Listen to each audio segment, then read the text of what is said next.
My Lady, my Lords, I appear with my learned friend Mr. Howard Smith for the appellant, instructed by Juliet Scarf of Jury O'Shea. And my learned friend William East appears with Hugh Jeffrey as junior, instructed by Philip Uden of Cripps for the respondents. And before we get into it, can I just say how delighted I am to see, I think possibly for the first time in my whole career, such a Chancery Court of Appeal. Delighted at the moment, at least. Yes, hold your breath, Mr. Yes. Dumont. We have in front of you a couple of applications as well as an appeal. I'm hoping the applications won't take us very long because the appeal itself has got quite a lot in it, and I think we've just got one day for that appeal. I think you've got a day and a half. Oh. And I think that's right. That's what I'm saying. Oh, Yeah. that comes as news to us, I think. We thought we asked for a day and a half, but we were told, I think, at some point that we only got a day.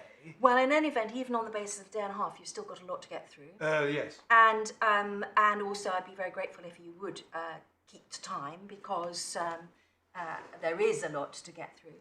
In relation to your applications, Yes. Tell me about those. But we're going to propose, I think, that it's best that you set out where you stand on them. Yes. And then, nevertheless, we give you the answer in the judgment and we just get on with it. My Lady, I'm very grateful for that.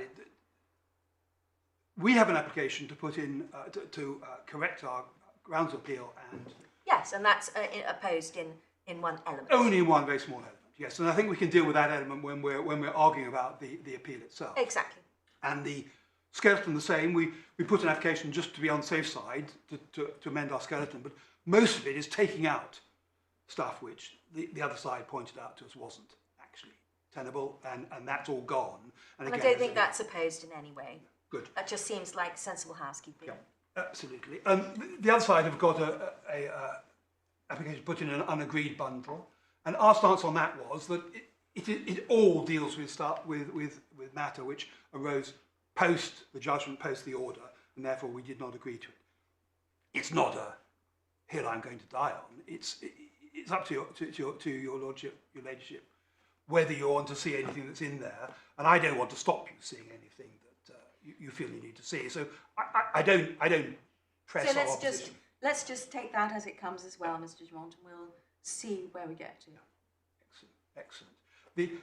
Perhaps the one point to make a sense at the outset is that in the skeleton argument, they've already made the point. They made the point that Miss Justice Raja made a very adverse statement about my client on an application before him. But just made the point that there was an application without notice. My client wasn't there in front of him, wasn't able to put any countervailing submissions. And it would be my submission, if anything was made of that Miss Justice Raja shouldn't have made that on a without notice application. But there we are. You've got, therefore, our skeleton argument. One of the difficulties with this case is that, in a sense, it's 4 cases, because there are 4 different properties, and none of them is exactly the same as any of the others. And we broke that down in our skeleton argument by having, as it was, an overarching set out of the grounds of appeal, and then we focus on each of the 4 properties individually. Whether that's the best way to be doing it, I'm now beginning to wonder. But that was the way we did it. Start with 7 Essex Grove. That was the property which was declared by the judge below that my client holds on trust for his 3 sisters. Now, the basis for that was, she found, was one, that there was those trusts were manifested and proved in writing by an email. So that would be the first point I deal with in relation to that. The second point was that there was a De Bruyne Trust, a Rochefoucauld and Boosted Trust in relation to 7 Essex Grove. Now that, in a sense, comes as a surprise to those of us who were not in the case, because it doesn't seem to have been pleaded. The only pleading of a De Bruyne Trust, a Rochefoucauld and Boosted Trust, appears in the reply on on behalf of the brothers in relation to 14 SR, 14 Stapleford Road, and in a subsidiary way, which I'll have to come to deal with, 2 other properties which are held for the brothers. So it wasn't pleaded in relation to 7 Essex Grove. And we say, as a result, it wasn't open to the judge to find such a constructive trust. We would also say that it's not justified on the facts of the particular case. Then, is a Rochefoucauld trust, I mean, you'll come to this, correctly described as constructive trust, or as an express trust where you can't rely on the statute? Rochefoucauld and Boosted itself is an express trust. Yes. And I think I say that in my Scullin argument. And there is reasonable authority of Lord Justice Zaccaroli. He is Lord Justice Zaccaroli, yes. Reasonable authority of Lord Justice Zaccaroli, where he reinforces that Rochefoucauld and Boosted is an express trust. This is National Iranian Oil. You got it, yes. You got it. Dissenting in the result, but not, I think, this part of his reasoning. Yes, exactly. And so that it seems relatively clear that that particular line of authority, the Rochefoucauld, where it starts at Rochefoucauld and Boosted, is an express trust, nothing to do really with constructive trust, express trust, which you get around the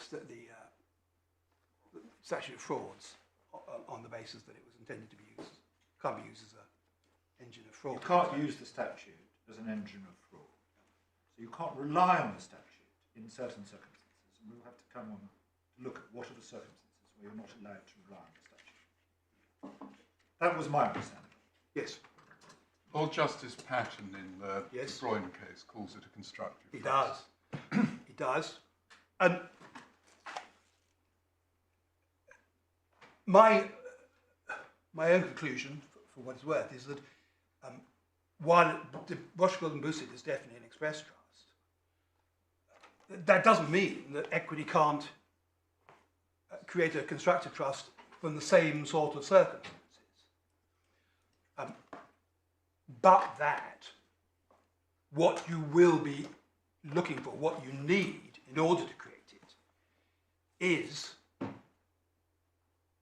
clear agreement, procurement, promise, something of that nature. That common assumptions, understandings and so on don't get you anywhere close. It's something much more serious than that. And that's what the facts on all the cases show, whether they're treating it as constructive or whether they're treating it as express.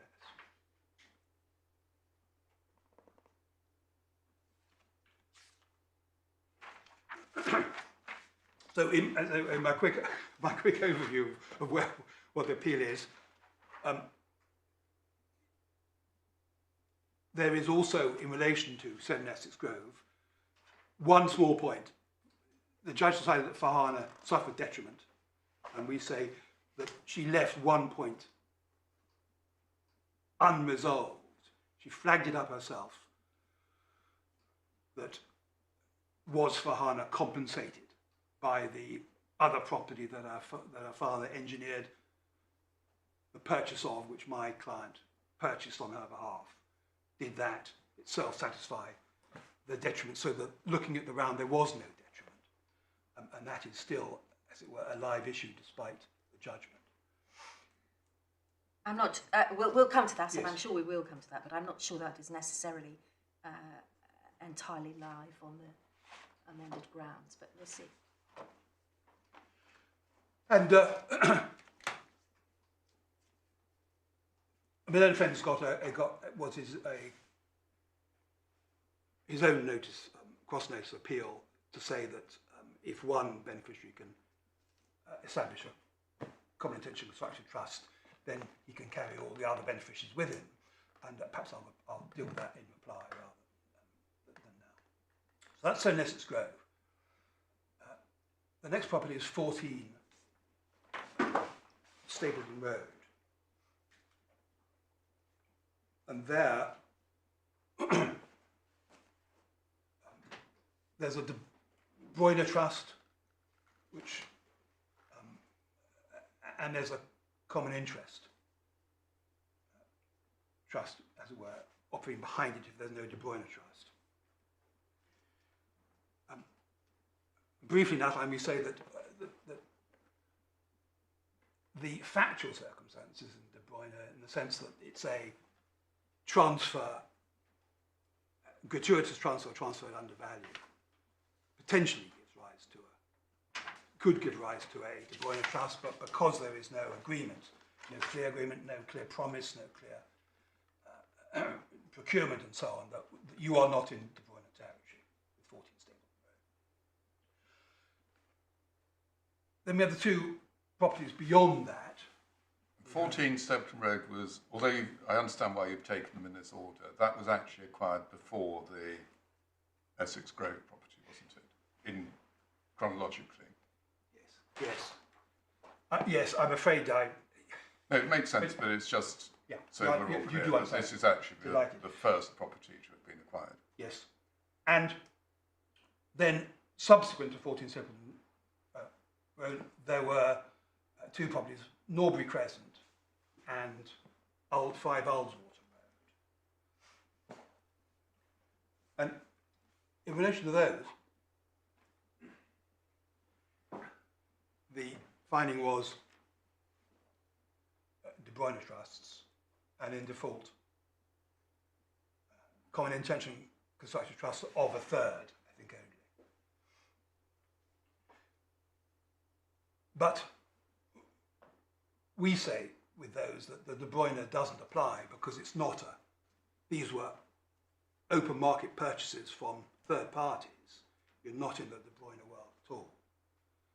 And the basis on which it is said that De Bruyne arises just doesn't work. And we'll see that. I'll see that when we come to those particular properties. Do you mean by that that it wasn't transfer from... Yes, it wasn't a One gratuitous over. transfer from a family member, for instance, as so many of them are. Rochelle and Boosted itself is not that, but it was a purchase at an undervalue with the consent of the owner. So it amounted to the same thing. These are open market purchases from third parties.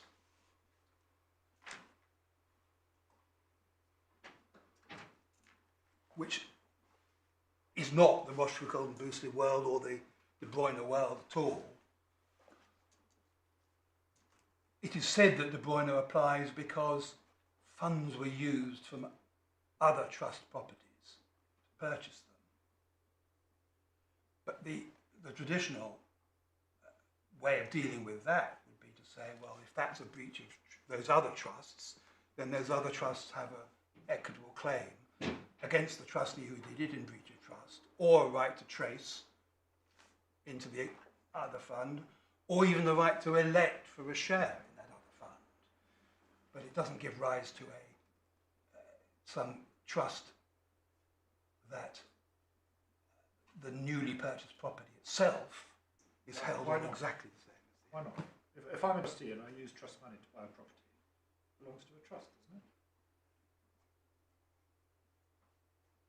There's Keach and Sanford. Is it any more complicated than that?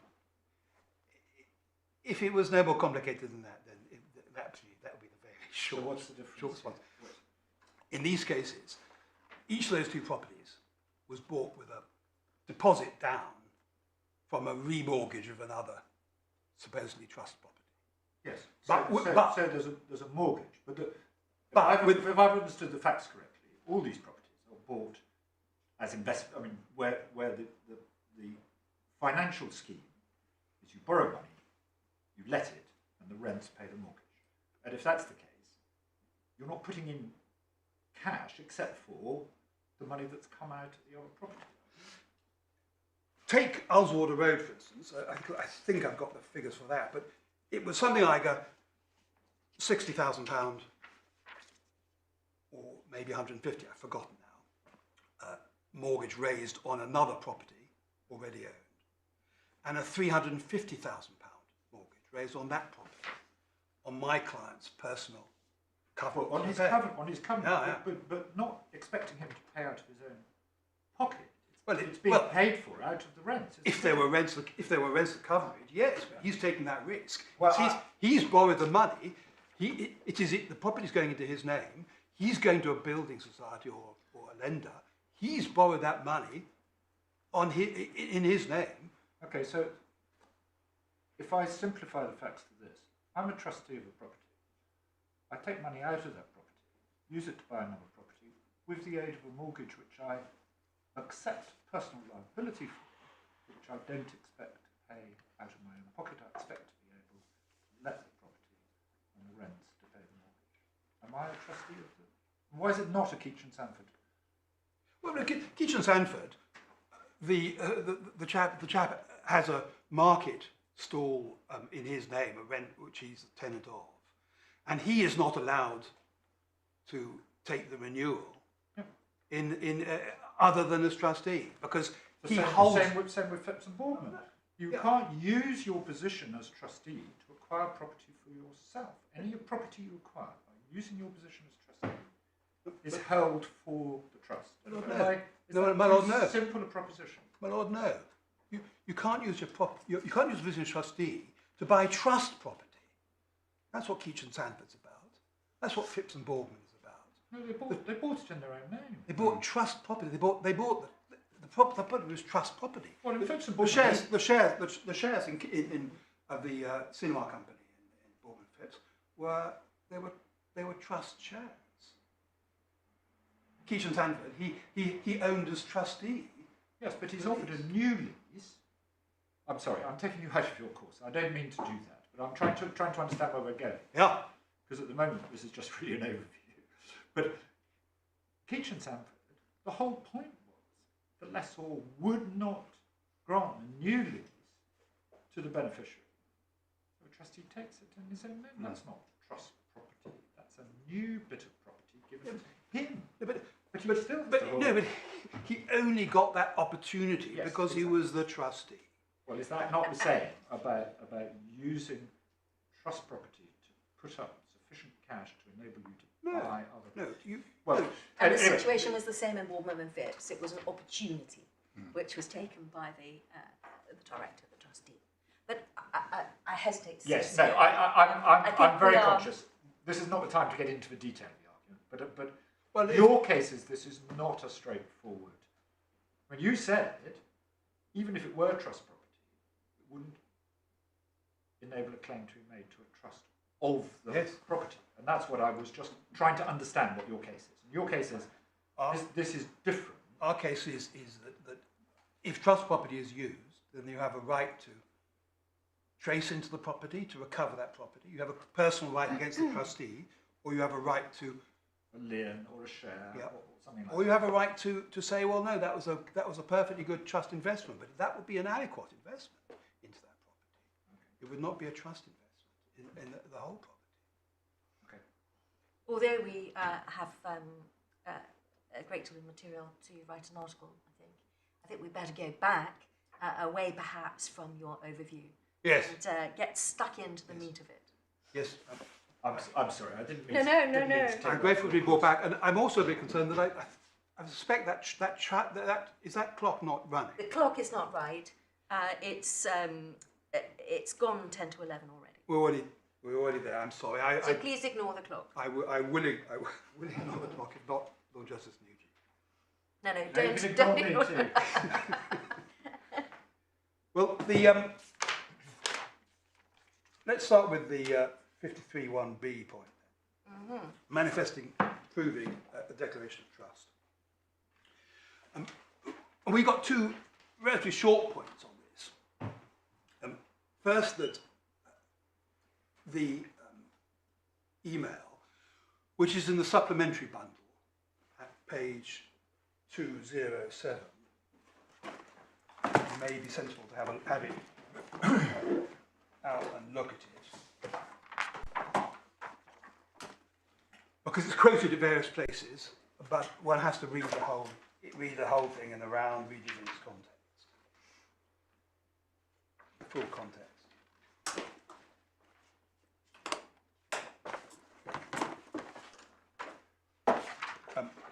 although there are only 3 parts, I think, which are significant for our purposes, so I'll focus on those.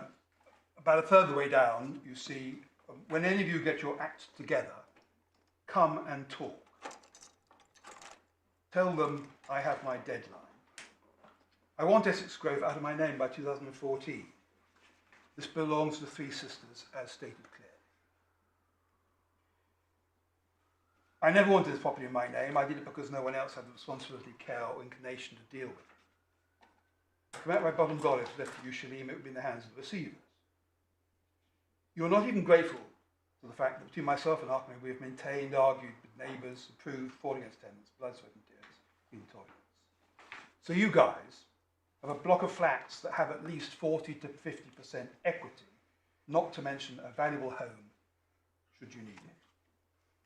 And it goes on, and then down towards the 2 paragraphs up from the bottom. It said, but I'm comfortable that this ungrateful sister has something decent to fall back on when she actually grows up.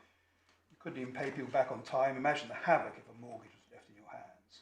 This may never happen, as even at 35, you still can't get your act together. But when you get your property, whether you lose it or not, will not be my concern. Any. So, first of all, we say that this does not itself amount to a declaration of trust.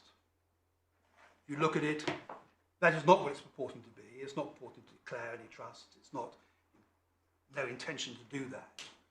It's discussing the arrangements within the family.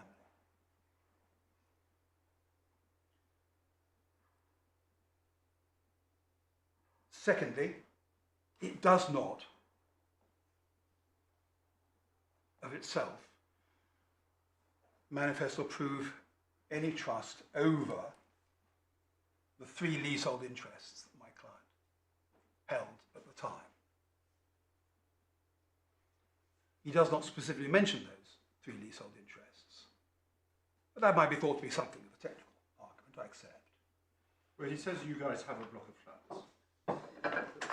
That doesn't look as if he's talking about all 3 flats. It does, yeah. But the crucial bit, we say, actually, is that he talks about, it says, you have a block of flats that have at least 40 to 50% equity. So he's not saying you own the flats outright. He said you got 40 to 50% equity in the flats. I mean, that, in Lincoln's Inn, we call that the equity of redemption. Now, I accept that that's not the term typically used outside the legal profession, but he is talking about what the equity is. He's not saying, these are your flats, I've mortgaged them myself, but they are your flats. He's saying, you got a 40 or 50% equity in these flats. So, is there any difficulty over that? I mean, you're right. People don't, outside Lincoln's Inn, talk about the equity of redemption, but people do talk about the equity in my house. And what they mean, and is well understood to me, is how much my house is worth once I've paid off the mortgage. Well, what the economic value of my house is. And because it's a charged property, obviously, its economic value is only what's left after you've paid off the mortgage. But, yes. But Yes. a person who owns a house, or a couple who own a house, can quite sensibly talk about my equity is £40,000. Yes. £100,000. Not thereby meaning you've got anything less than ownership of the house, but ownership which is encumbered. What's wrong with that? Well, because one of the crucial aspects of this case is whether he was entitled to mortgage this property at all. Whether with his father's consent he was entitled to mortgage the property during his father's lifetime, whether he's been entitled to mortgage it since. And it is said, no, he's not entitled to mortgage it, because he has given some manifested, proved declaration of trust over the entire property. But he hasn't. He's only said, you have a 40 to 50% equity in the property, which currently has a mortgage of 50 to 60%. So that, but Mr. Dumont, what does this belongs to the 3 sisters, as stated clearly, mean? so I missed that. What does this belongs to the 3 sisters, as stated clearly, mean? Yes, I accept he said that, but you have to read it in the context of what he also says. The rest of it. which is that it's got a 40% to 50% equity only. The rest is mortgage. When they take it, and he talks about they'll have to pay off the mortgage if they want to take it off him, or they'll have to take over the mortgage. But he is not holding on trust for them any more than the equity in the property. That's what he's stating in that. But my problem is I don't see the distinction between saying I hold this property on trust for you, but I have mortgaged it, so your only economic interest is what's left after the mortgage is paid off. There's no suggestion that the building society or bank, whoever the mortgagee is privy to any of these arrangements or hasn't got a perfectly good charge on the property. So that's all that there is in the fund, is what's left after paying off the mortgagee. Yes, but I don't see well, any yes. real difference between saying I hold this property for you, subject to the mortgage, so your economic interest is the equity, and I hold the equity for you. What's the difference? Well, there's a very big difference, my lord, in that Farhana makes a complaint in her witness statement that when she talked in these years to my client about it, he would always say there's a mortgage on it and you've got to repay the mortgage. And he always said, why would we have to repay the mortgage on our own property? But that may betray a misunderstanding of what you get as a beneficiary. Obviously, you only get what's there, and what's there is subject to the bank's interest. But it's subject to the bank, but subject to the bank into which the bank has a valid charge over it. Yeah. Yes. But the whole thrust of this case by them has been that these properties have been mortgaged in breach of trust or without their consent. I thought the thrust was who owns the property. I may have missed it. I didn't see a decision by the judge that the granting of the mortgage was a breach of trust. No relief granted on that basis. But there is an account which has been ordered of all the monies which have been raised on mortgage and what those funds have been used. Right, I see. But aren't those, sorry to interrupt, aren't those two, then there are two separate things, aren't there? One, who owns the property?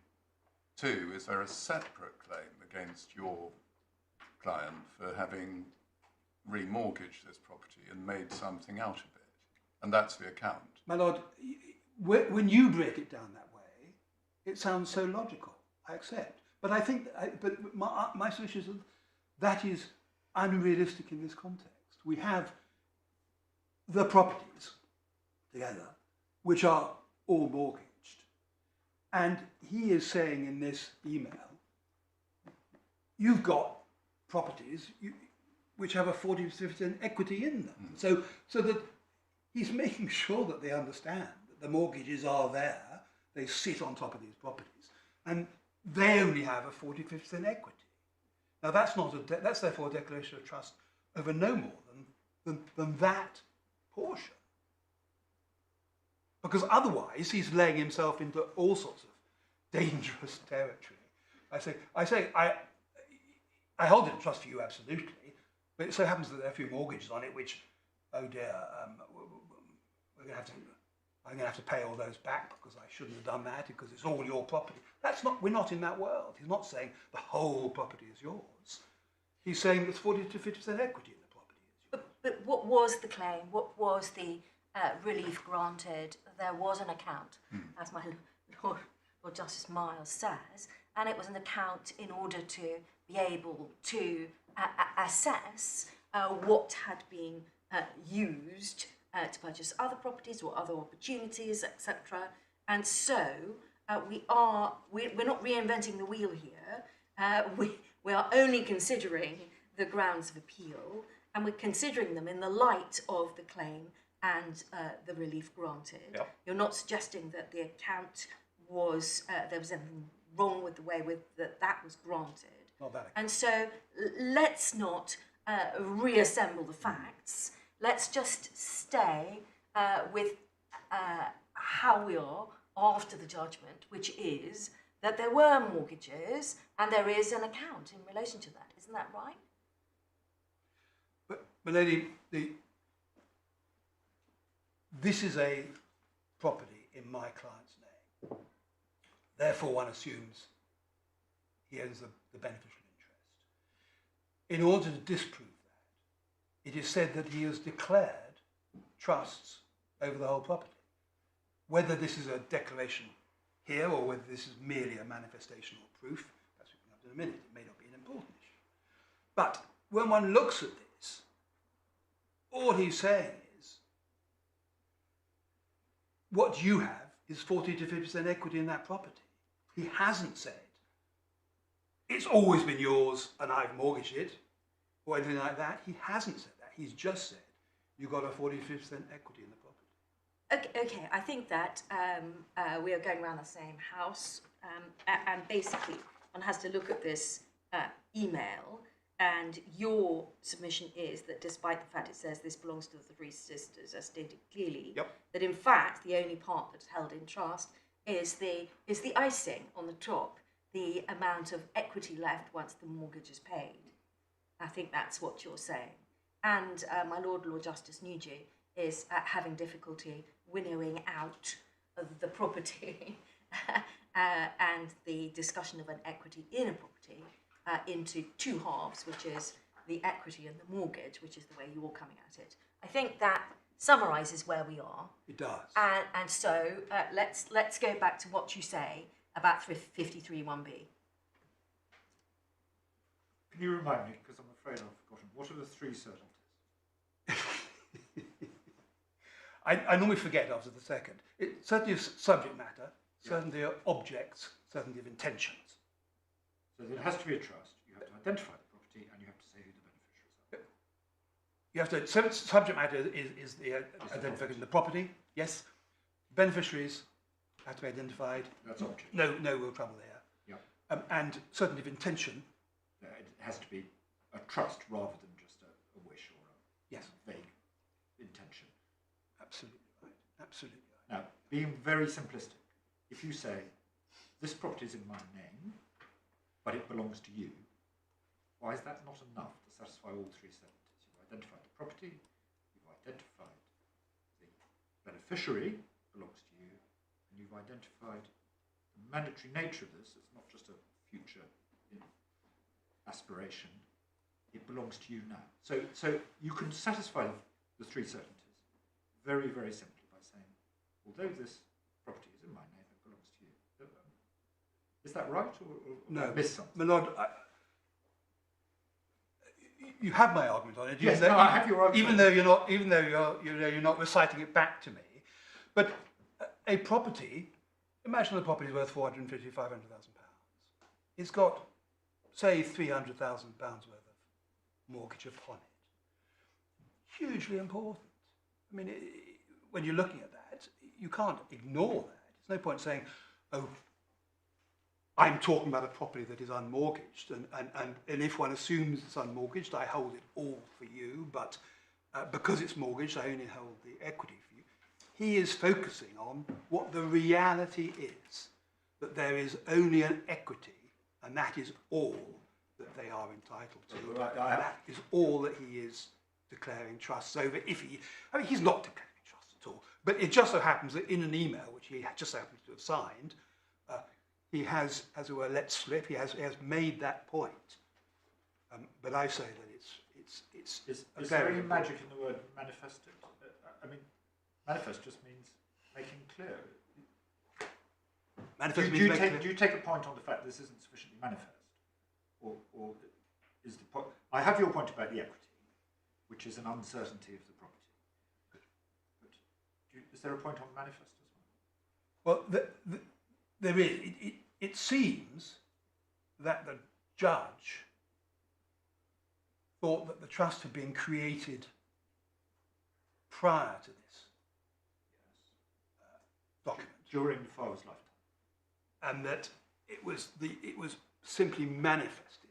No. But am I not right in thinking that for section 53(1)(b) purposes, as opposed to A and C, you don't need the declaration of trust itself to be the subject of the writing? All the writing needs to do is evidence of pre-existing trust. Yes, that's not in dispute. Yes. And I think indeed Lord Justice Saira's judgment deals with that in National Reunion. Yes, because in that case, yes, he deals with it graphically in that case. Yes. But so when I'm trying to analyse it, I'm trying to analyse whether the judge analysed this as a declaration of trust or merely as a manifesting of some earlier created trust. I assumed it was the latter because, as I read her judgment, she dates the trust back to the original, well, certainly to the father's lifetime, which is long before this. Well, then there is a problem. That was my analysis too. But then there is a problem because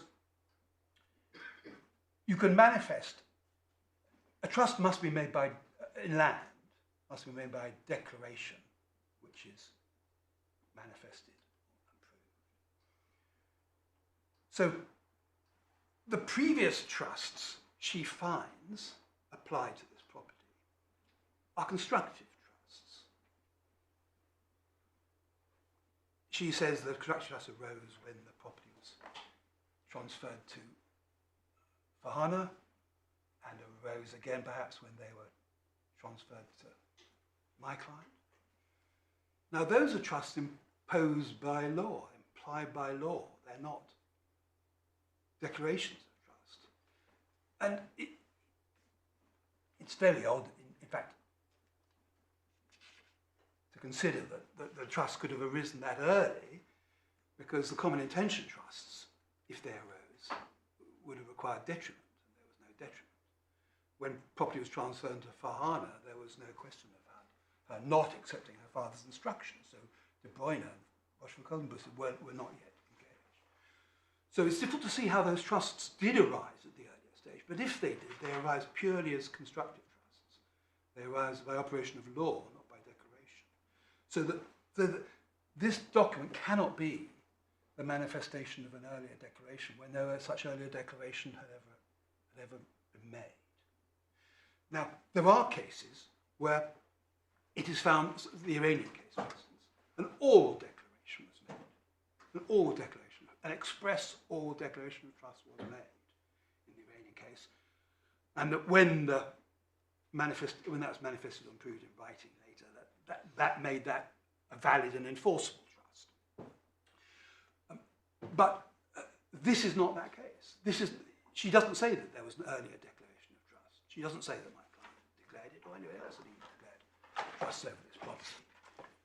She relies on an earlier constructive trust having arisen. And in my submission, Section 53(1)(b) cannot operate in that context. I hesitate to say this to you, my Lord, because I suspect no. I know where we go. The statute of frauds said the declaration or creation of trusts must be evidence and manifest and proved in writing. Sir Benjamin Cherry took the word creation out when he drafted the Law Property Act. So it's the declaration. Did he thereby mean to change? We're getting into very deep waters. We are. I'm just trying to understand. So your case is, I have to point that you all that he's referring to is the equity. Yeah. This is a separate point, is that all that he manifests by this email is an arrangement, because that's not an express declaration. It doesn't come within Section 53(1)(b). If I understood that correctly. Yeah. Yes. Good. Thank you. Thank you. Thank you. Thank you for.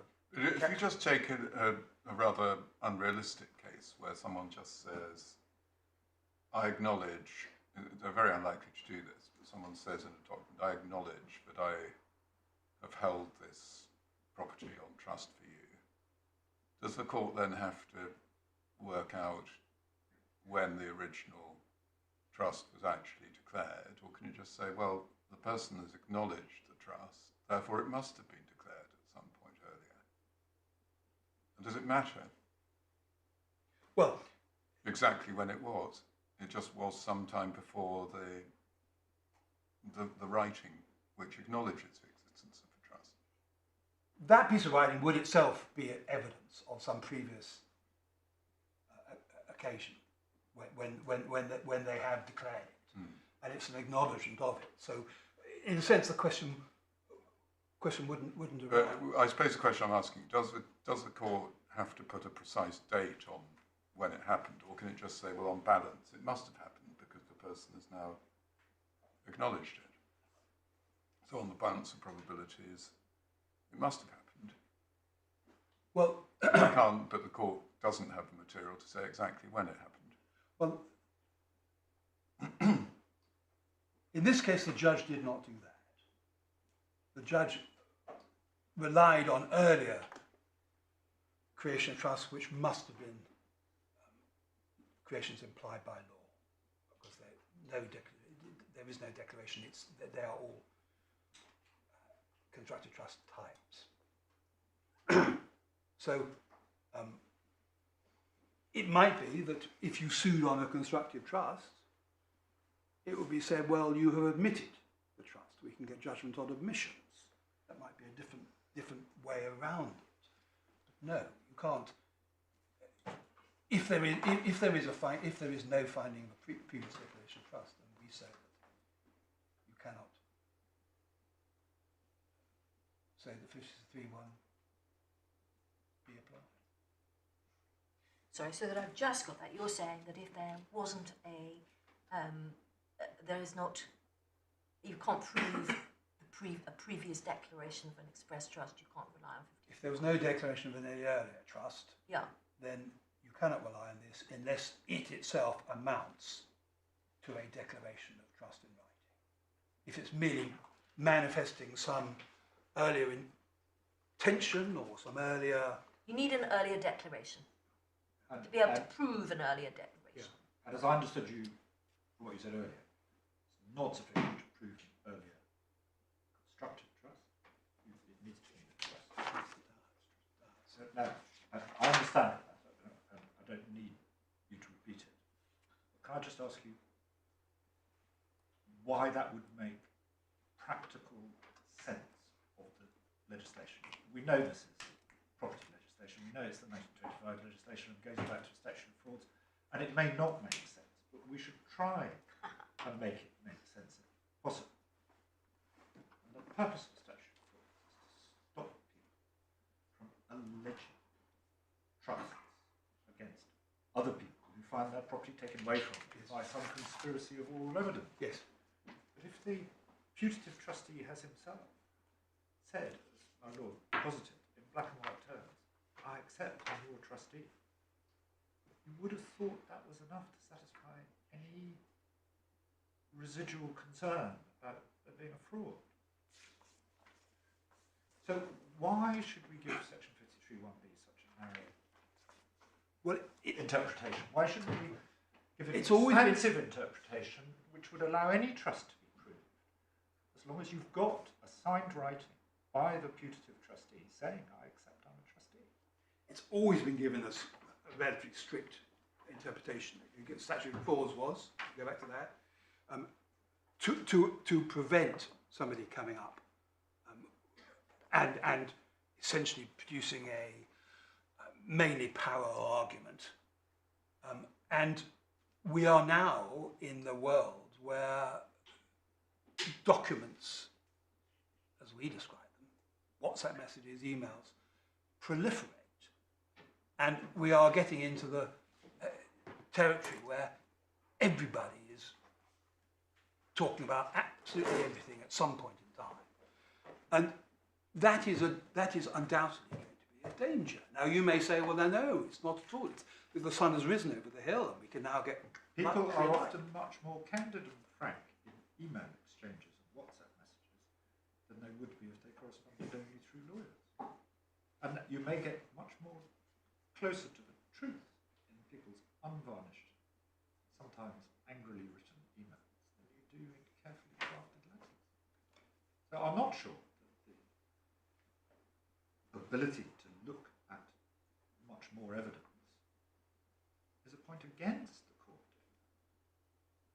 Well, look,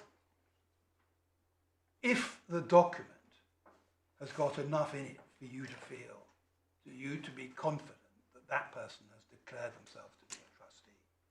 I can declare myself to be a trustee of something which I've been a trustee of for a long time. I declare myself to be a trustee and it has. But we say that this doesn't, this is just a communication backwards and forwards. This is just a discussion round the hills, wandering around them. They're not climbing to the top of it and looking out. They're just the usual discussions round and about. You know, if you can get this out of my hands, I want it banned by 2014, you'll have to pay off the mortgages, you'll never do it. Those are the things that are being discussed. It's not itself a declaration of trust. And there is not enough within it either to manifest it. There isn't an earlier one. But nor, we say, is enough in it to manifest. Okay. I don't want to take up more of No, your time. no. But thank you. And I feel I've got one further point, actually, on this statute. That what must be proved is the trust in toto. There's reference to Forster and Hale, I think it's a thing, and that was echoed in Rochefoucauld and boosted. It's got to be the entire trust which is manifested and proved. It can't just be a bit of the trust here or a bit there. Now we say that that is particularly relevant because there is no reference to Mr. Khan, Mr. Abdul Khan's previous life interest. Which has by now passed. Which has passed. So if there had been an express declaration of trust, this is A for life, remainder to B, C and D, and A is dead, it doesn't seem very difficult to say it's now held for B, C and D. Why is that not enough? But I would take that point were it not for the fact that there are ongoing issues which still relate to the previous supposed life interest of Mr. Abdul Khan. And those are, in particular, one, what power he had to direct mortgages to be made over that property. Two, what power he had to dispose of that property. And three, whether he had a life interest in it at all, because if he did, then a charge of tax arose on his death, which needs to be inheritance tax account by my client. And so that the finding was by the judge in her judgment that there was a trust for the benefit of Abdul Khan for life, remains a children. My client therefore is himself liable to have made an IHT account on his father's death as a result of that finding, and to pay the tax on that out of the fund, of course, but on the tax, to pay the tax on it. And that is not a responsibility or a liability which my client has manifested or proved in a sense. No, I understand the point. You see, Yes, I do. it is important, but it's not just the tax. It's the question of what the role of Mr. Khan was when he was alive. Because if he had power, and this is my next point, so maybe I can just flow through to it and incorporate it. But if everybody accepts that he had power, he was not just entitled to the income, or the income was given to him, but he had power to direct, power to control, I think is the word that's used. Did he have the powers of a tenant for life under the settlement? I mean, it's not dissimilar. It's not dissimilar. And the Settled Land Act has so often been poo-pooed and laughed about. And ignored. And ignored, yes. But this case starts after 1996. So sadly, that instinct. No, but as an analogy. Yeah. Because these things are all very formal, and nobody, when they set these things up, thought about the Law of Property Act or Settled Land Act or anything like that. But it's much closer analogy. Yes. Well, Lord, you're absolutely right. Much closer analogy to the estate owner who retains powers as tenant for life. Yes. Much closer. But he will go beyond even that because there's still restrictions on that. Can I just get a note of what you said? So everyone accepts, I think you said, that he had the right to the income. This is Mr. Khan.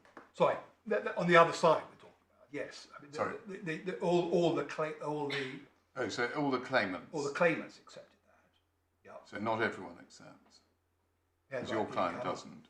My client paid him all the income while he was alive too. Accounted him for the income. So that did happen. Yes, it did happen. Yes. But the judge found that Mr. Khan was entitled to the income and able to control the property. He had the power, the entitlement. Right. It was in his interest included the power to control the property. And Farhana herself says repeatedly, well, it was my father's property and it would eventually come to us. Things like that. Are we talking only about the one property at this stage? 7 Essex Grove. Right. So he had the power to decide, sorry, so the judge has found that he had the power to say whether or not a mortgage could properly be granted over one or more of the flats. He said that the mortgage was done, I think, at Mr. Khan's direction. But she said that he had forgotten, or no, he'd failed to take into account that the trusts of 7 Essex Grove were different from the trusts of 5 Ullswater Road. Now, we say that that's putting the cart before the horse, that if he has the power, he has a complete control over these properties, why does he have to take into account trusts which she say he's created, but does he think he's created? Has he created them? It's very 2005, or 2006 was Ullswater Road. And he was still alive, Mr. Khan. He permits the funds to be used to buy Ullswater Road.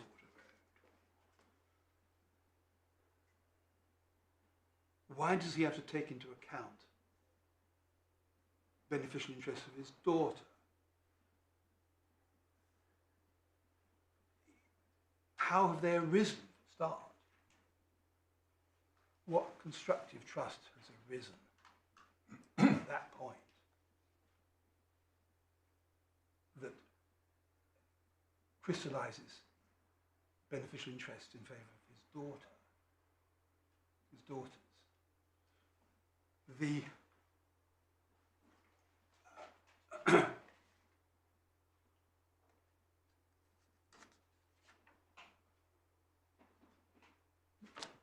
There is no Rochefort and boosted. There's no De Bruyne trust that has risen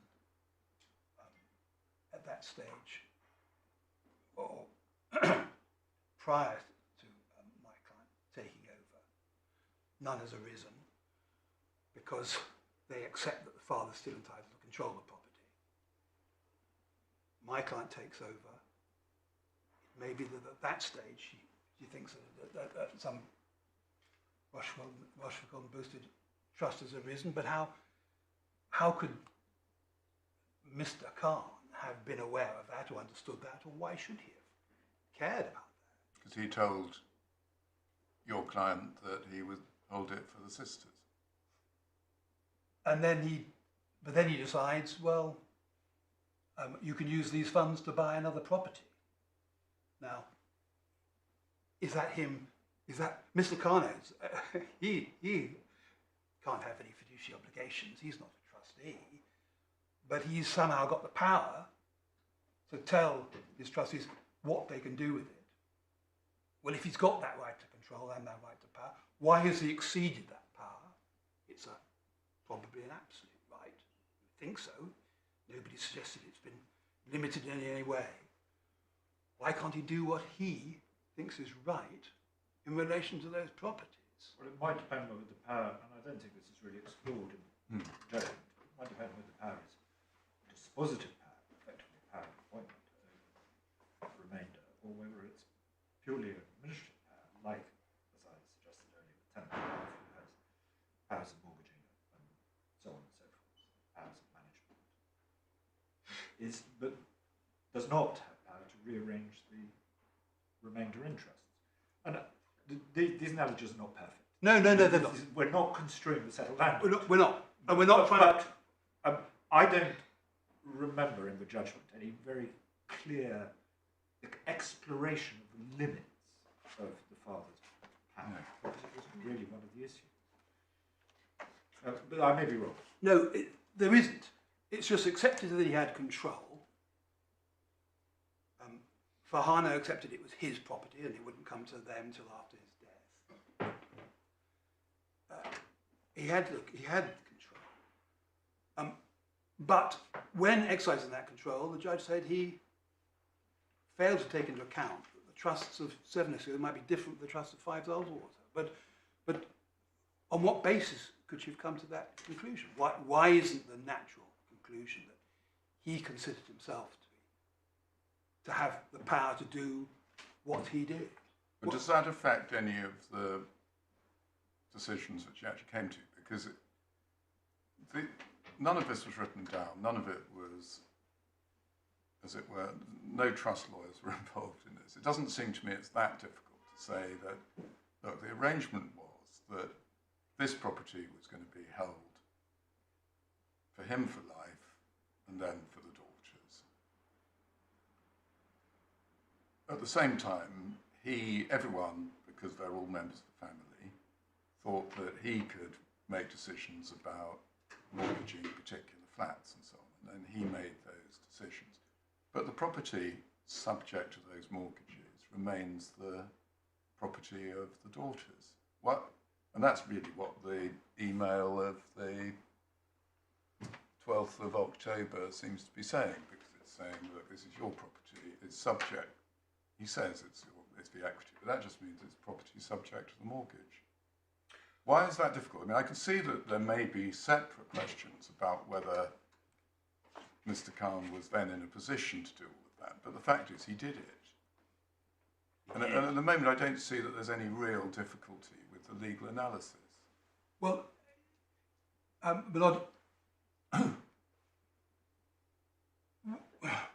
says what we need to know is, did he have ultimate dispositive authority in relation to this property prior to his death? In which case he could direct money to be transferred to other trusts which had completely different beneficial interests.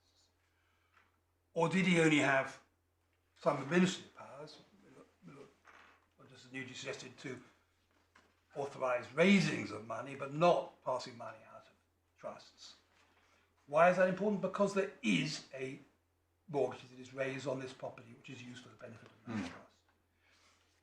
And that, when we look at this email of 2013, we do not see the answer to that question. We do not see this important question answered. What was the scope of the powers that Mr. Abdul Khan had? If you had a trust, it would set it out, no doubt about it. It seems to me, though, Mr. Dumont, that this is a side issue, perhaps not for your client or for you, but in relation to the grounds of appeal. We are veering. Ground 1, we have your submissions on. I think you are moving to ground 2. Ground 2 is really the judge failed to make adequate findings as to the terms of the said trusts in relation to 7 Essex Grove and the intentions of Abdul Khan when establishing that trust. And then you look at the circumstances. Part of that, as it may be, the position in relation to power of the mortgage, but that doesn't arise directly in relation to ground 2 or ground 3 when we come on to De Bruyne and Boosted, etc. So I think that we are diverging from where we should be. Let's go back. I'm grateful. But the point we have is that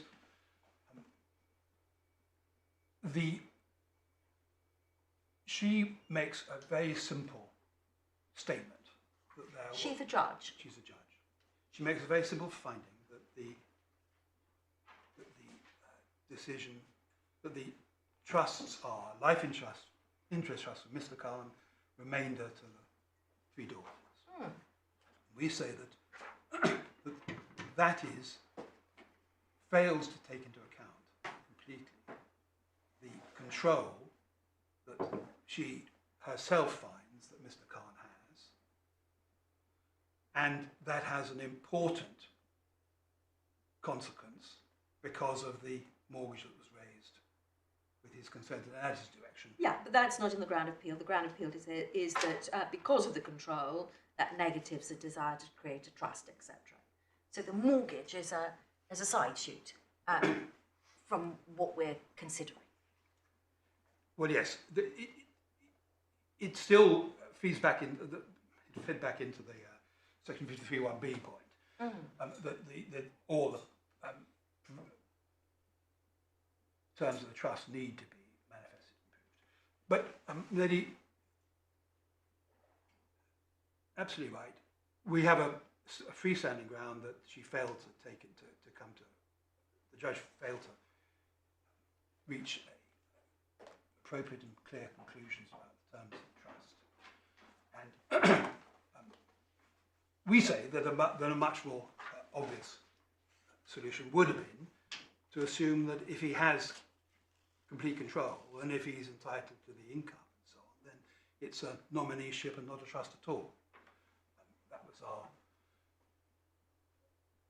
seems to us to be the appropriate conclusion from. But that's a factual decision. The judge found that there was a trust, and the trust that she found was one for Mr. Khan for life, yes, and then for the disease. And she did base that on some evidence. There's the evidence of Mr. Khan's wife. She did. And also, I think of was it the cousin? Or Mr. Uddin. But in a sense, it doesn't have a huge amount of impact because our fallback position about him having the complete control over it, which and being able to authorise mortgages of it, that itself would enable him, we say, to make a dispositive transfer to our client of the leaseholds also. Can I just be sure of what we're talking about in terms of what the judge actually found? Is it paragraph 103?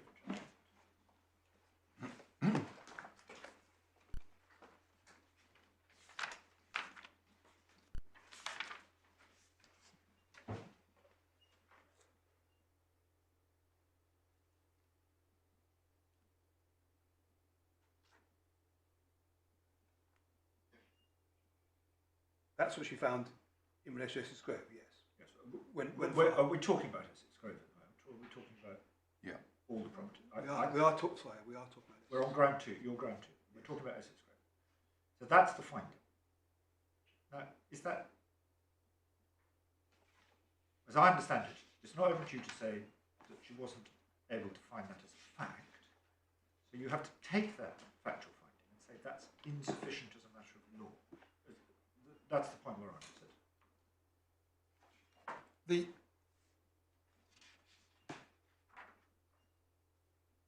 Yes, she found that as a matter of fact. And your ground is she failed to make adequate findings as to the terms of the trusts. Yes. So the question is what she finds in 103, which you have to read at 102, sufficient to establish what the terms of trusts were for the purposes of this case? At the moment, I haven't quite understood why that's insufficient. Well, it's a finding that it belongs to a daughter's, subject to any rights that the father had. Father is now dead, so whatever rights he had, he no longer has. What's wrong? What's inadequate about that? it is that final economy. What was meant by control? Does he have overall, complete, absolute control over it, disposition control, or has he merely got some administrative control? And the significance, where that is going to become significant, is in relation to the mortgage that's he authorises. It's not significant. This point is not significant for the IHT point, because the finding that he had a life interest in the income is sufficient to make IHT payable on his death.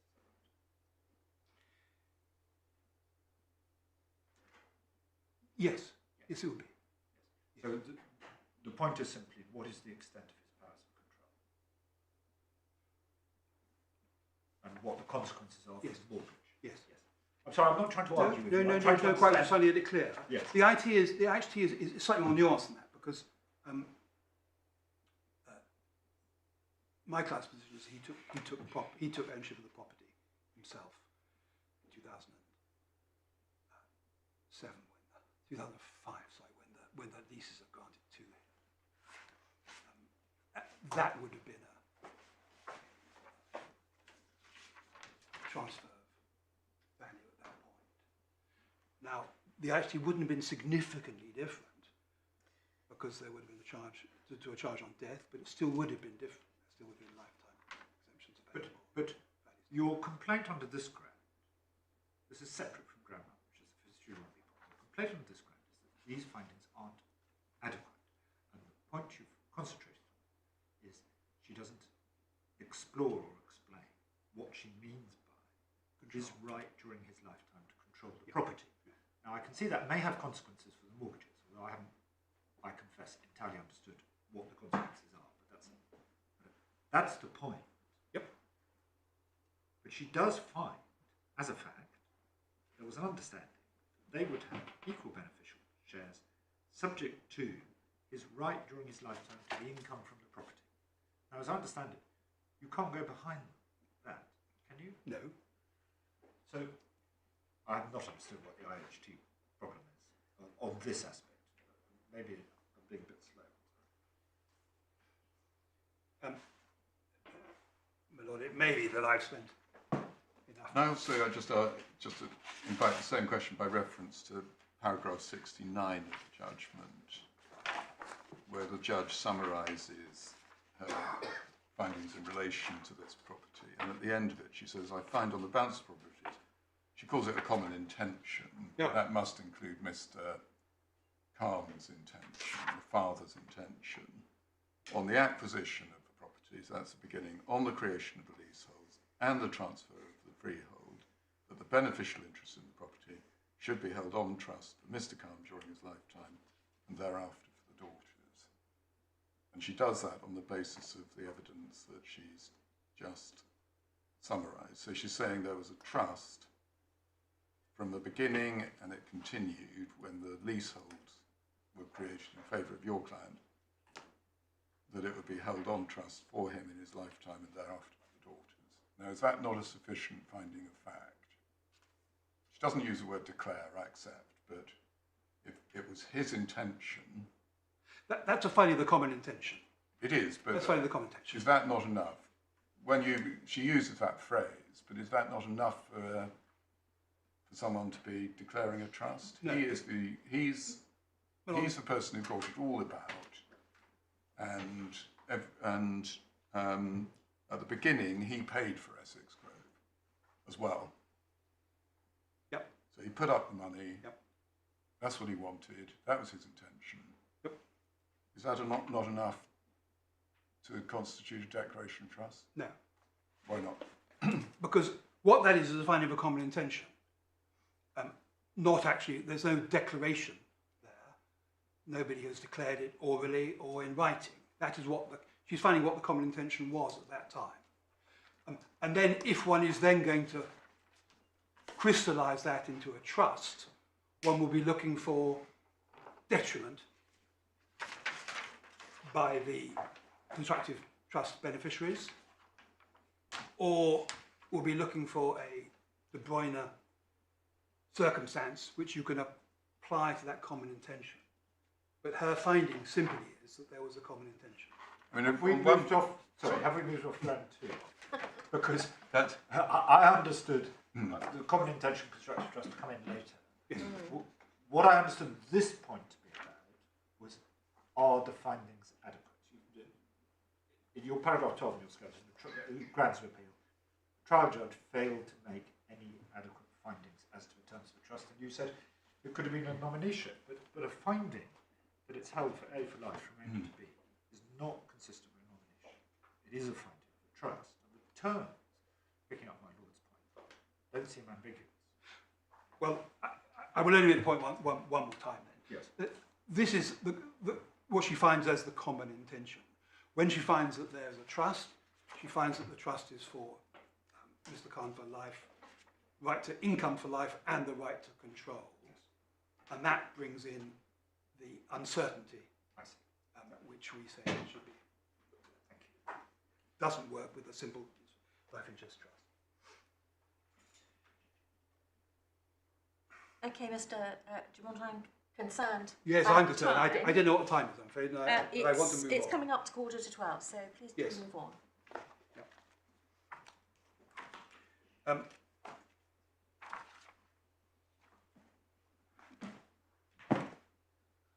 Rothschild and Boosted, the De Bruyne trusts. So this is ground 3. Yeah. And Can we be perhaps sure 4. which properties this applies to? I'm sorry, it's probably perfectly clear. But which No, properties are we talking about? we're not 100% sure. It was only pleaded in relation to Stapleton Road. I've got it at page 234, but it may be 236. You have paper volumes, good.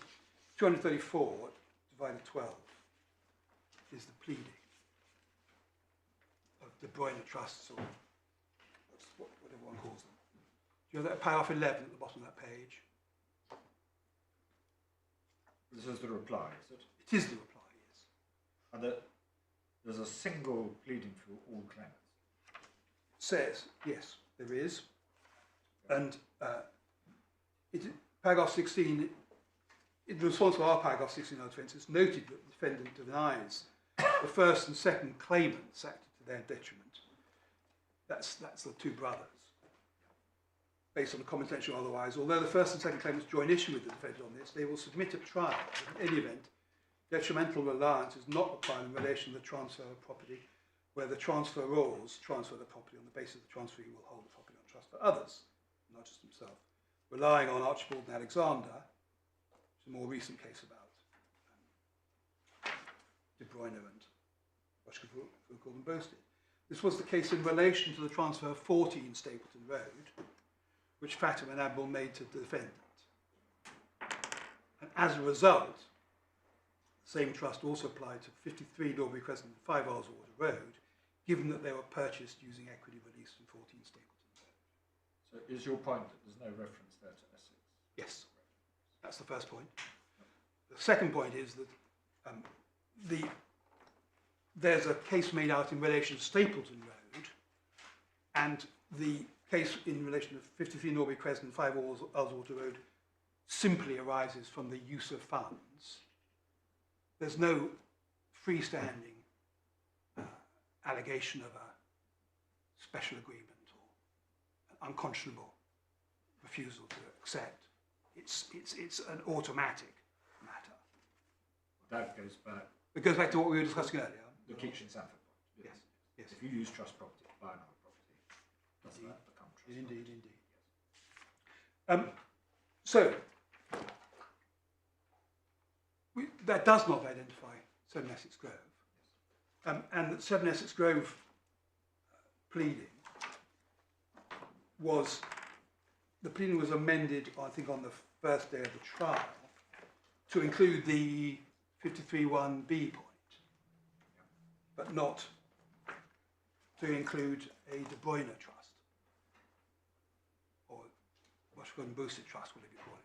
So we say that it wasn't on the pleadings. It wasn't open to her I see. to make that conclusion. Is there also a point that it should be included by way of amendment to the particulars of claim rather than in the reply? Is that a point? But it's a It point, may be true, but is it a point that you're relying on? no. My previous junior was very keen on that point. He felt the injustice on it, but no, I'm not going to take that technical. So, we say we're dealing with 14 Stapleton Road, principally, and then the other two, subsidiarily. Do we?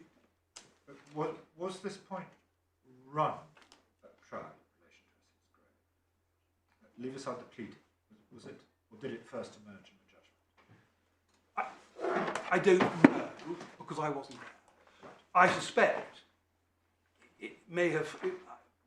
I would be interested to know whether it first emerged in the list of issues, which my then junior, did not consent to, but did not actually object to either.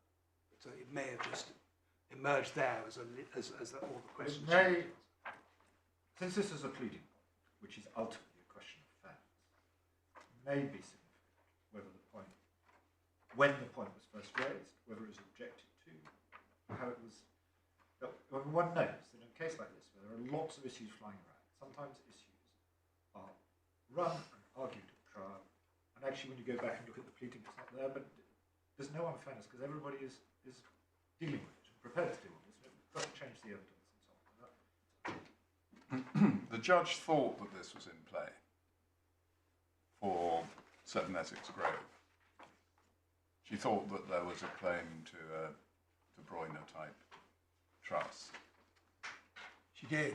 So she did. She had that impression, and so it may be of some relevance to know whether anyone took objection to it being argued.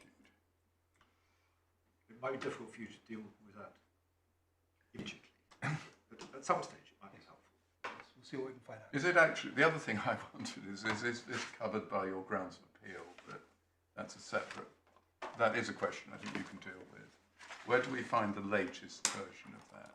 Is it in the application bundle? Or? It's in the application bundle, yes. And is this point about the pleading in relation to 7 Essex Grove taken? Where is the latest iteration of the grounds of appeal?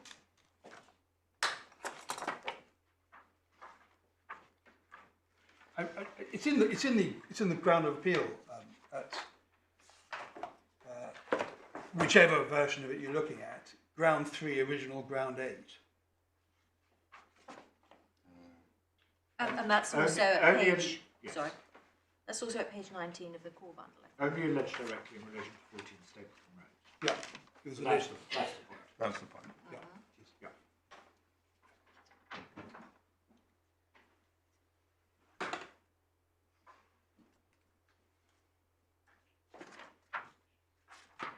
Right. Perhaps I can quickly look at what is needed for De Bruyne Trust, what would you like?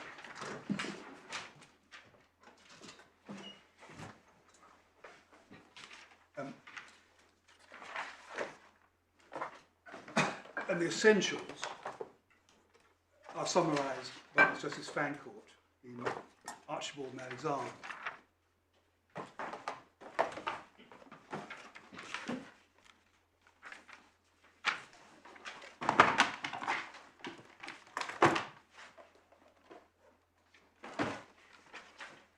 See in the combined authorities it is number 23.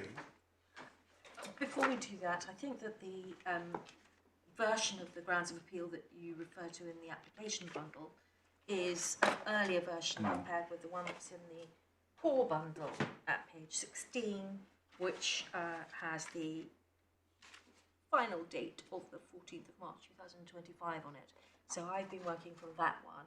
I'm not suggesting there's anything different from what you said, but let's all be clear about what we're looking at. Yes. And I'm sorry to have interrupted you, Mr. No, that's helpful. And there will only be one or two, perhaps one important point where we need to really bear that in mind. But if we can look at Archibald and Alexander at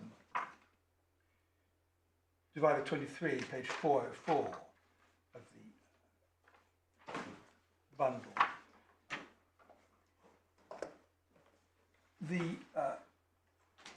That was a case where mother and 3 children were on good terms and all agreed amongst themselves that when mother bought her house, I assume she might have had some right to buy or something, I don't know, but when mother bought her house, that house will be held on trust for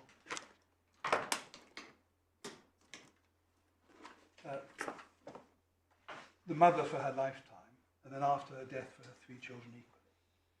Now they sat down, they sat around the table, and they discussed that, and they worked it all out. It was a very careful arrangement, and it was clearly agreed. But when the time came to purchase, for one reason or another, two of the children were unable to go on to the transfer. One was abroad perhaps, one was busy, I don't know. Paragraph 5, if we can just read that quickly. On the basis of that agreement, the judge held that Patsy, as the surviving legal owner, held the house on constructive trust for herself and her siblings. The central conclusions were that it had been expressly agreed that whichever of the children came to have their names on the title of the house, they would honour their agreement at the meeting. The agreement was made by each of the siblings with mother and with each other, that in becoming a legal heir with mother, the sibling or siblings in question were acting on behalf of all the siblings. By not becoming a legal owner, siblings relying on that agreement and for the legal owner to renege with the unconscionable conduct of the highest order. So there's then a question about the basis of the judge's decision. And there's the De Bruyne trusts are picked up. So we'll go back to paragraph 31 first. The conclusion about detrimental reliance of Brenda and John was unnecessary. The judge's instinct was right, that his instinct was that there was a constructive trust without detriment. Patsy is the gratuitous transferee of the house on the basis of her agreement with mother and her siblings that she would hold the house on trust for mother during her life and then for the children equally. The house is only transferred to her on the basis of that agreement. Patsy is bound in conscience to effect the terms agreed with her siblings, pursuant to which mother conferred on her a benefit by putting the house into her name. The house from that time was held on constructive trust for mother during her life, the children after her death. That did not depend on anything other than Patsy's agreement with the transfer of the house into her name. Terms agreed negate both the presumption of us and the inheritance trust. Since the judge held the constructive trust was constituted at the time of the transfer, the benefit of the trust entitled to enforce it against Patsy. And then there was an argument that was not right. And then you're at paragraph 32. I'm just seeing if I need to read that. Paragraph 33 is that the analysis begins. Distinction in these different kinds of case and the unifying common factor of unconscionable conduct were explained by Lord Justice Patton in De Bruyne, a case which the judge was not referred. So, actually, the analysis begins at 32, where he draws a distinction between someone who owns property and agrees to let someone else have an interest in it, and someone into whose name property is transferred on terms. yes, absolutely. Because what we're looking for is the dividing line between a Rochefoucauld type, De Bruyne type Yes. trust, which can be enforced without detrimental rights, Yes, and a common intention Yes. constructive trust where you need detrimental rights. absolutely. We are. And part of that dividing line is between, as it were, the gratuitous or undervalued transfer, as opposed to the purchase from a third party, which you just stated. Well, it's not So- me, it's Mr. Justice Frankel. Indeed, which you have just highlighted. Absolutely. And therefore, we are in different territory in relation to 7 Essex Grove, if we have to go there, and 14 Stapleton Road, than we are in relation to 53 Norby Crescent and 5 Arswood. Can you remind me of the factual findings in relation to Stapleton? Stapleton was actually the first bought chronologically. Yeah. Yes. But Stapleton was pre-owned by Mr. and Mrs. Khan and transferred by them Into the name. into the name of their son. Why is that not on the judge's finding? The trust arises from the terms on which the property was transferred, using Mr. Justice Frankel's. It is capable of falling within Rochefoucauld and Bulstead. I accept that, and De Bruyne. It is capable of that. But the question is, do the you also need not just the gratuitous transfer, but the express agreement, we say, the clear agreement by the recipient that he will hold on those trusts.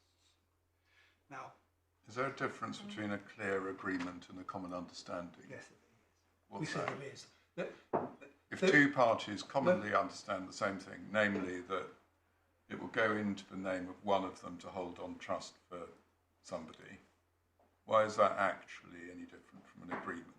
Isn't that just a descriptive term? Forget about common intention for a minute, but common understanding between the parties.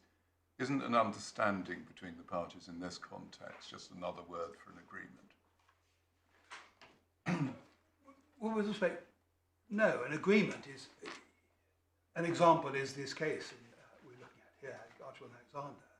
They sit down, they sit around the table, they thrash it all out, they agree all these express terms. There's a clear agreement. All the terms are agreed, the elements, the properties agreed, it's what's going to happen, what isn't going to happen. These matters are a subject of agreement. And in the way that a contract flows from an agreement, it doesn't flow from an understanding. But similarly, I say that in Rochefort and Boosted, all the cases have clear express agreements and don't rest simply on a common understanding.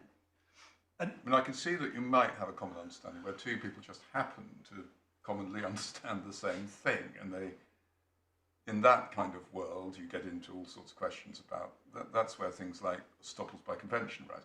But in a common understanding about this kind of thing, where one person is putting property in the name of the other on the basis that they will hold it on trust, I'm finding at the moment that a paper-thin distinction between that and an agreement just sounds like another word for an agreement to me on the judge's findings. Starts with Mr. Khan and his wife. He says, and the only reason the judge can have found there's a common understanding is because something was said. It goes into the name of the defendant, who takes it on that basis, on that common understanding. Is that not the sort of agreement that's being talked about?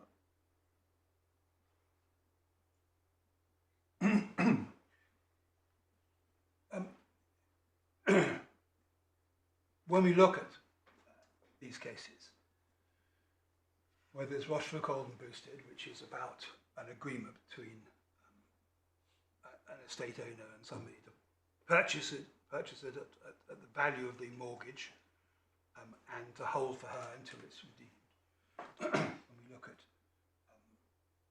De Bruyne, you see a case where there's a meeting is held and the terms are agreed that a distribution of the trust should be made to the children, to a US corporation on their behalf. Because subsequent concerns about tax, it's agreed that it should go to the father to put into trust for the children. This case too, we just looked at, these are carefully nurtured and arranged agreements where people are accepting obligations to do things. Now, we say that it's very different in our case, that in relation to Essex Grove, for instance, father says to son, I want to put this in your name because I don't want it to stay in my daughter's name any longer. You've got to take it over. He hasn't procured that. He hasn't proposed that. He just takes the property. Has he accepted it? He's accepted the property, yes. No, has he accepted the terms? No, because although that may have been the common assumption, or there may have been the implied understanding, he's not saying I'm binding myself to do this. But if father says, He's not making the promise. if father says, I'm going to get the daughter to transfer this into your name, or to create leaseholds in your name, so that blah blah blah. You don't need, do you, a transferee to say, yes, I promise to do that. is the equity not raised sufficiently by him taking the property knowing it's being transferred on particular terms? That seems to be what Mr. Justice Fancourt is saying in Archibald and Alexander, and what Lord Justice Appellant is saying in De Bruyne and De Bruyne. What one is looking for in these cases is something which makes it unconscionable for the person in whose name property stands to deny the rights of others. Yep. And what can make it unconscionable? There are lots of different things which will make it unconscionable. This one is where it's transferred gratuitously to you on particular terms, which you then turn around and say, I'm not abiding by those terms. That seems to be this category. My lord, yes. But My question to you is, that doesn't necessarily need a promise by the transferee. All it needs is an understanding by the transferee that those are the circumstances. The transferor is transferring it to him or her. the cases all talk about either agreements or promises. And we say that this case falls short of that. Father comes and says, I'm worried about my daughter hanging on to this property. She's getting divorced. My other two daughters may get divorced. That's something that Farhana mentioned in his own witness statement as being a concern of the father's. I want to transfer the property to you. But he doesn't turn around and say, no, if you do transfer it to me, I'm going to have it. He doesn't. No, but in fact what he says to the court is actually what happened is that the reason I got it is because I paid off my parents' debts. And the judge says, no, that's not what happened. So he doesn't say, look, it was just a straightforward case of me saying, no, Dad, I'm not going to accept it on those terms. If you transfer it to me, I'll keep it. His case was, look, this was actually a different arrangement. I was getting this because I was paying off their debts. And the judge didn't accept that case. But he still maintained that he was getting the property. There may have been an understanding in the family that they would eventually go to the children, the daughters in some way or other. But he didn't promise or bind himself to do that. And he would have done that if they discharged the mortgages in 2013. He would have done it. But it's lifting it to the position where he's fixed with a proprietary obligation as a trustee. And I say that you need an agreement or a promise before that happens. I see. That's what the authorities say, and I say that it doesn't include the common assumption or general understanding. That is a lower level of concord, if you like, which for a trust to arrive require detriment. And you say, of course, in the Archibald case and the Alexander case, there was an agreement, and I'm just looking at paragraph 37, which is based on the agreement, but in the last 4 lines, it's tested by Mr. Justice Fancourt when he says, it's perhaps instructive to ask oneself what would have happened if Patsy had refused to agree to hold the house on trust for children in equal shares.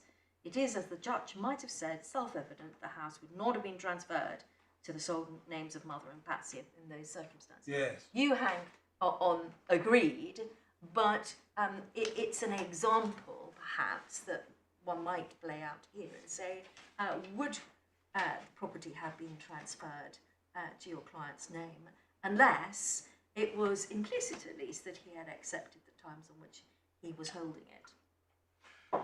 Well, as to that issue wasn't itself investigated by the judge, but at the time of 7 Essex Grove, for instance, Mr. Khan Sr. was keen to get it out of his one daughter's legal ownership, keen to make sure that his other daughters had no interest in it in case they got divorced. That was his ultimate aim. He made sure that he had his daughter Farhana would have her own property, and that was purchased by funds raised at the direction of the son, so that it is far from clear that he would if the son said, look, wait a second, that comes to me, he would have trusted his son. He did trust him to take it. And he persuaded the son to raise another mortgage for Hannah a year or two later so that she could buy property. We say that it's far from clear, and there's no far. This would have not been transferred to him in those circumstances. Okay, do you have any more points in relation to ground 3, because it also morphs to some extent into ground 4?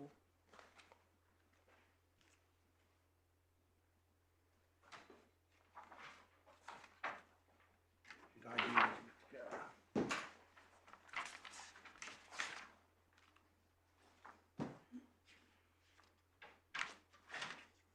Not sure that there's something extra that you need to say in relation to ground 4, but I just want to.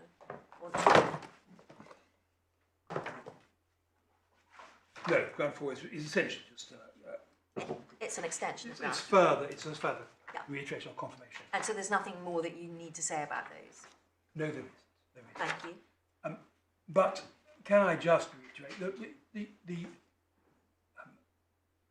the point I engaged earlier with Lord Justice Nugee about that there is no direct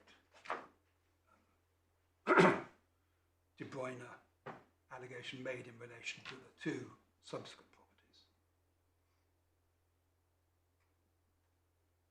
and that while has the possibly neat solution that you just hoover up the original trust, the parent trust hoovers up the entire trust, that creates issues itself in relation to 5 Ullswater Road. The claimant's case was that 5 Ullswater Road was funded from 14. That's how it started off, from 14. But the close of the hearing, their case was it was funded by either 14 or 7 Essex Grove. My client's evidence was that it was funded from 7 Essex Grove, so one would have thought that would have been the end of it. And in fact, he's put in a witness statement which is in the unagreed bundle, which reflects that. What was the judge's point? The judge said she couldn't reach a finding. Did she say it was one or the other? Yeah. Yes. That's what I thought. Paragraph 100, I think it is. It's one or the other, but she couldn't arrive at a finding. So your point is, it's consistent with that, but it might have been 7 Essex Grove. And since you can't run the De Bruyne case in relation to 7 Essex Grove, it doesn't get you hand in foot. Is it Ullswater? Yes. If the money comes from 7 Essex Grove, it doesn't assist the brothers on a De Bruyne claim in relation to Ullswater Road, because no funds, as it were, of theirs have been contributed towards it. But if, I understand your cases, De Bruyne is not available for Essex Grove. But let's assume that by this stage of the analysis we have decided, for one reason or another, 7 Essex Grove is held on trust for the daughter. Yes. And that Stapleton, because of the De Bruyne argument, is held on trust for the brother. Yes. You then have money used from one of those properties, not clear which, for Ullswater. Now, if it comes from Stapleton, then you could say, well, that's the brother's money, so they should get Ullswater. I'm parking quite how you get there, but Yes. if it's come from Essex Grove, and the judge herself said this, I think, really it should be for the daughter. And your point is that's not enough to get the brothers home. No. But it is enough to make your client a trustee. And where the claimants have brought a joint claim, sisters and brothers, saying our case is that this one, Ullswater, is the brother's,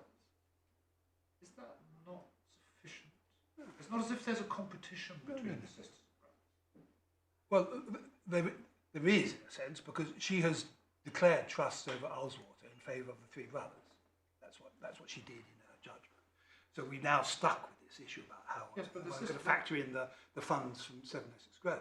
But there's no dispute But- between the sisters and brothers. They appear by the same council. No, but- They're claimants, and claimants But- have to make a common case. But how do the brothers, how do they justify to equity a claim on that property? They've got a better claim than your client. No, On they- this no, case, is a My trustee. client has it in his name. He has Oh, a well, starting claim.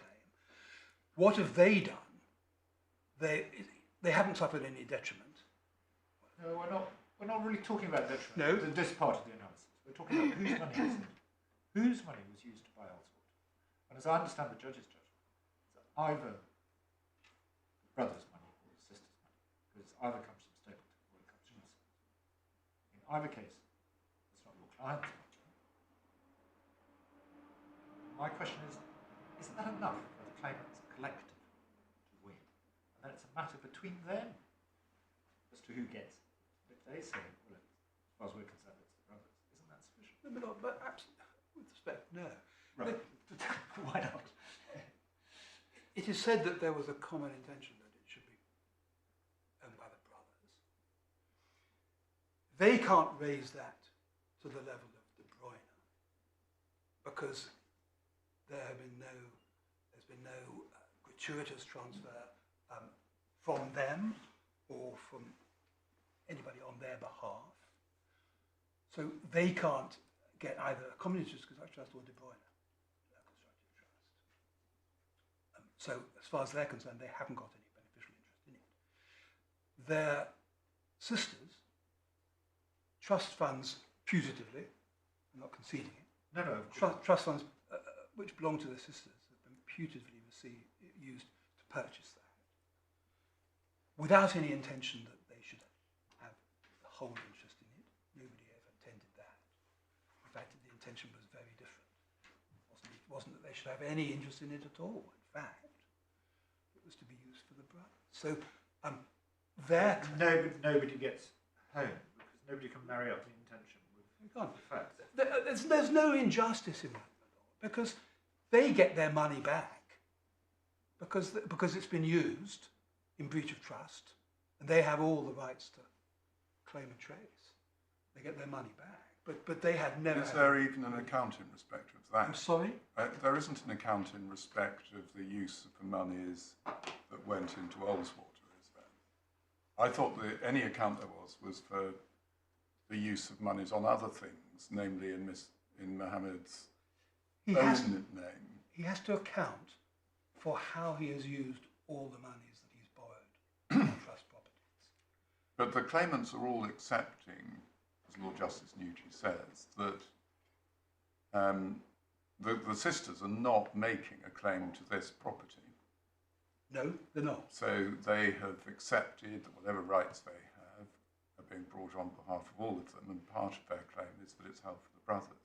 And the irony is that actually your client is better off if it's held for the brothers rather than the sisters, because he gets a third share in it. If a right analysis is that this is really the sisters' property because it came out of 7 Essex, then arguably he shouldn't have anything. Whereas he gets a third if it comes through the other route. My lord, yes. One quite understands that. But when we're trying to analyse what's happened, there's been a claim to equitable interest in 5 Ullswater Road by my client's 2 brothers, which it's claimed override his legal and therefore putative beneficial interest in the property. The basis on which they've attempted to do so is one common interest construction, which one brother gets home on. In fact, he does get a third himself. But also, De Bruyne, they rely on that because funds came from 14 Stapleton Road. But the evidence appears to be that the funds did not come from 14 Stapleton Road, so he shouldn't be entitled to a De Bruyne trust on that basis.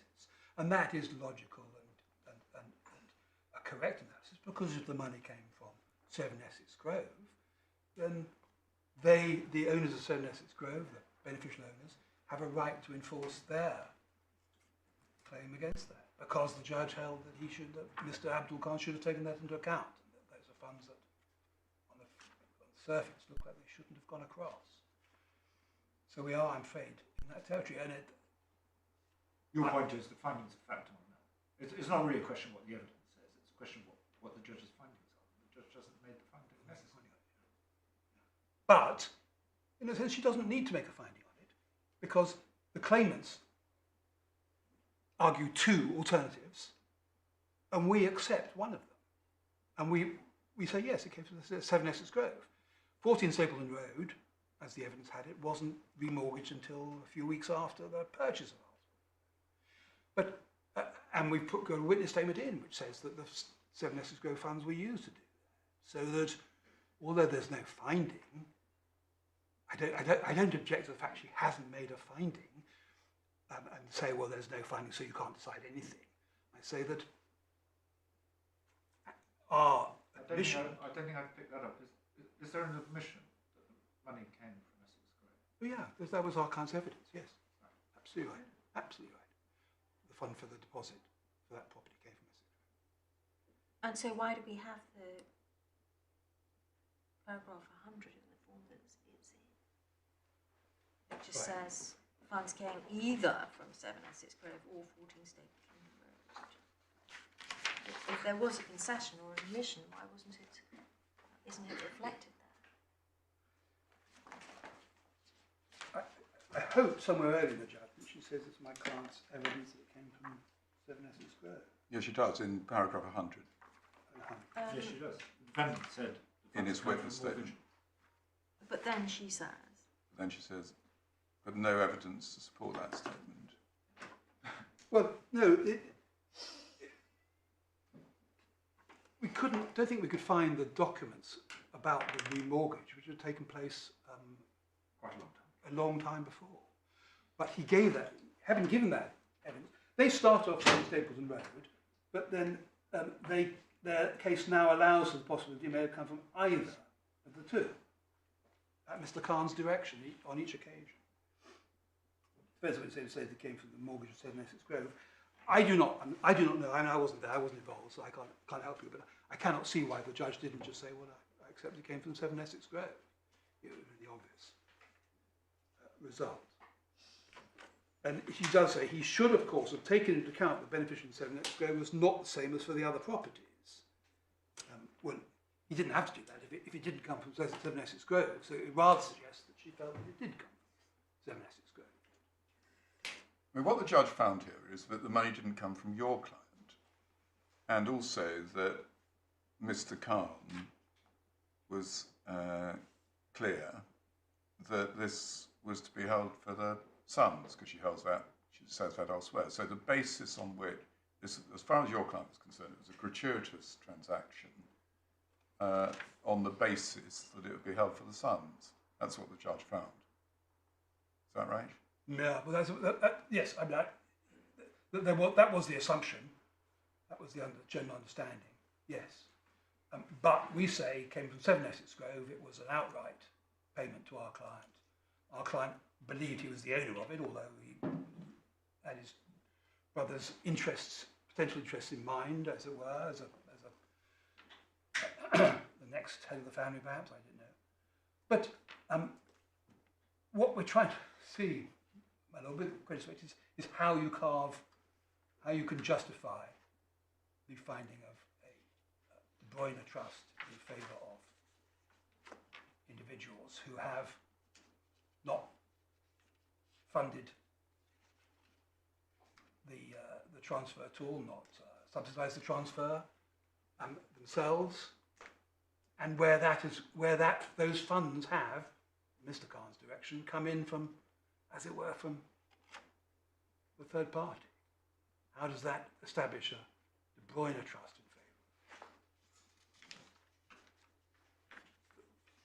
in favour?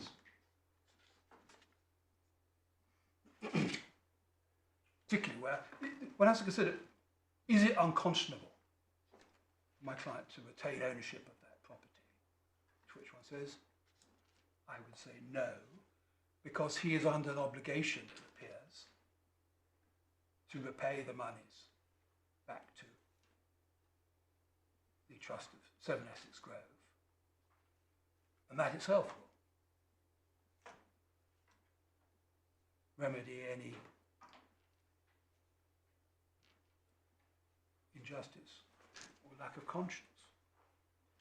Or they have the right to perhaps elect to have a adequate share in the property, the same size as the fund used to purchase. So I think I may have laboured that point long enough, and I'm afraid I didn't know what time it is. It is now coming up to 12:25. Oh, it is. I'm beginning to stretch. And are we on ground 5? Detriment in common intention constructive trust? We are. That may be one we can take. I can take swiftly, because my understanding now is that it's accepted that the judge only found that Farhana and Ahmed suffered detriment, and therefore that under a common interest constructive trust only they could establish constructive trusts. When one looks through in my skeleton I tried to look through, and one could perhaps look through to see, but it seems that the judge accepted that in relation to some properties, but it wasn't quite so clear in relation to the others. My understanding is that it's now accepted by the other side, that I may have got this wrong, but that the judge herself decided that in relation to the common interest constructive trust, she would only find a common interest constructive trust in favour of somebody who'd suffered detriment. And that's why he puts in the cross notice to say that no, the law has moved on from that and ought to change.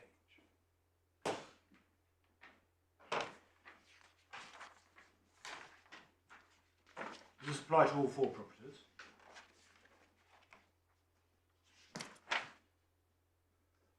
I find it very difficult to keep in my head which points apply to which properties. No, absolutely. Perhaps we better just go through them, but because I do too, and I don't want to get it wrong. I tried to set it out at it's core bundle page 41. You know, if it might assist, from my understanding of it, that in relation to number 7 Essex Grove, there's a finding that Farhana relied detrimentally. Yes. In relation to the other 3 properties, there's a finding that Ahmed relied detrimentally by carrying out lots of work on the property, essentially. I think in relation to 2 of them. Oh, well, in that case, you better tell us, because I thought that applied to all 3. No, you're absolutely right. It does look like all 3. Yes, you're absolutely So I think that's really the fact situation. right. Wait a second. Let's see.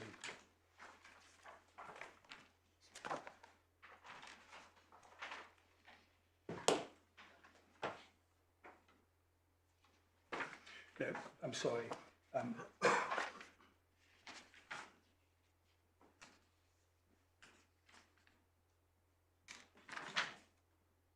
No, yes, I checked. Yes, absolutely right. Sorry.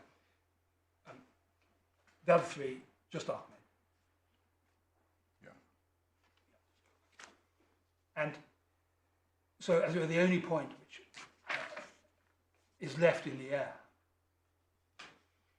is our point about Farhana, which is that the judge herself raised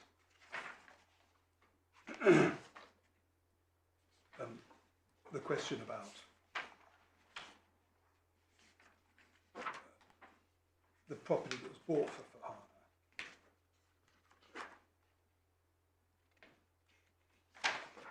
And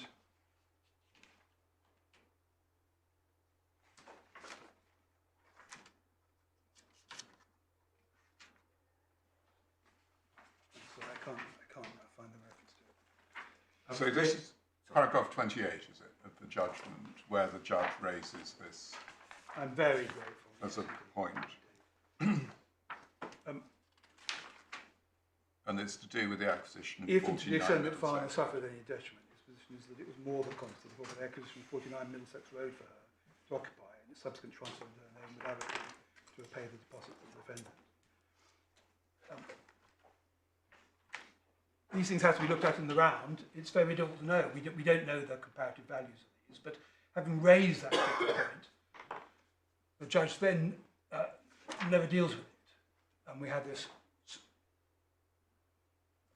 Fahana's detriment was giving up her claim against her own marital home in her divorce.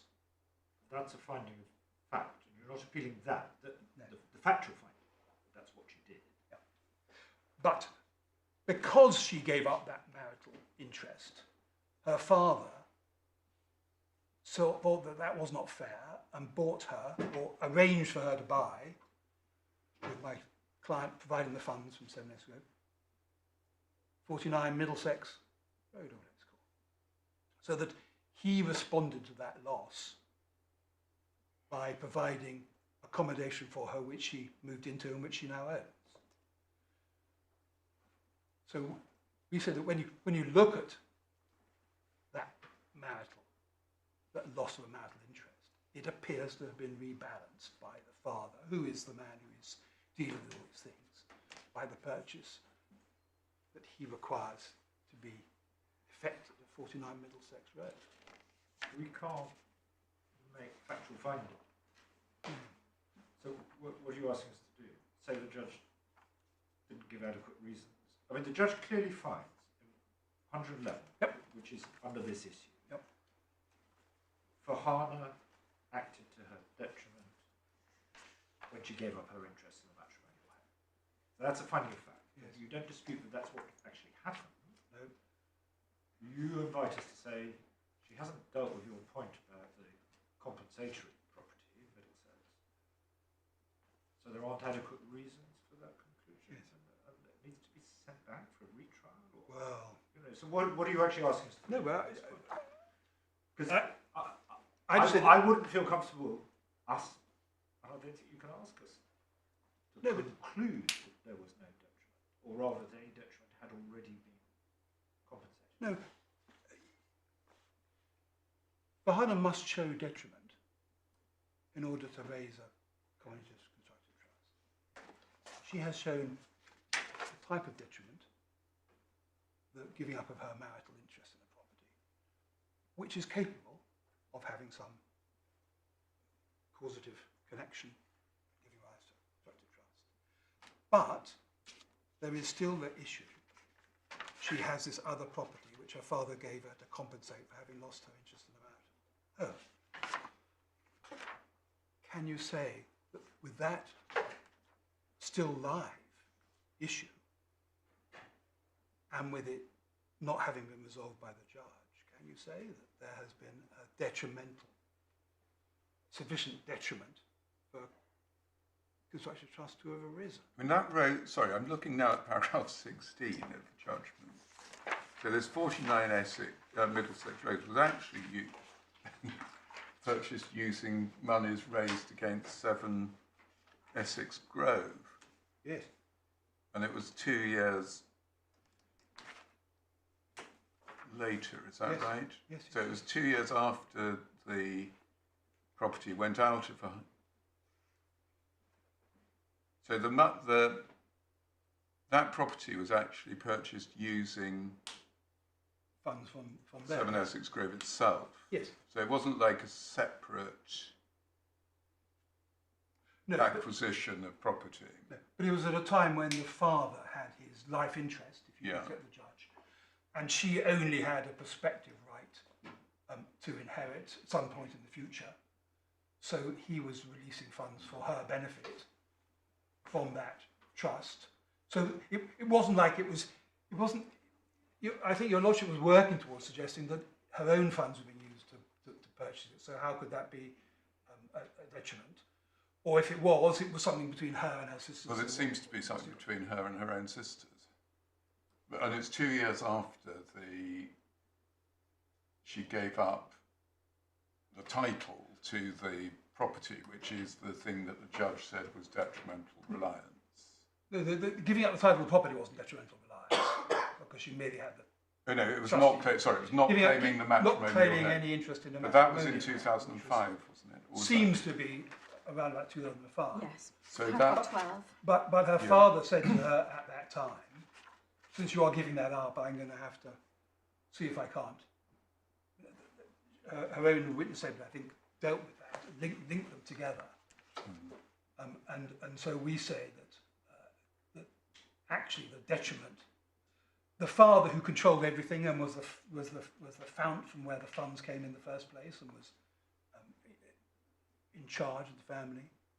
He says, I will buy you a property, releases the funds from his own life interest, if you like, in order to do so. That is still, we say, something which is has to be thrown into the pot. And if you have that and you have her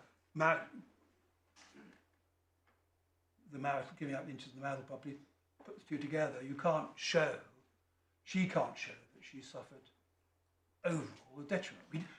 Sadly, we don't know. We don't know how the properties compare in value, but we say you can't show a detriment. That raises a point of the burden of proof. If she shows a prima facie detriment in giving something up, might it be for you to say, oh no, you did give that up, but actually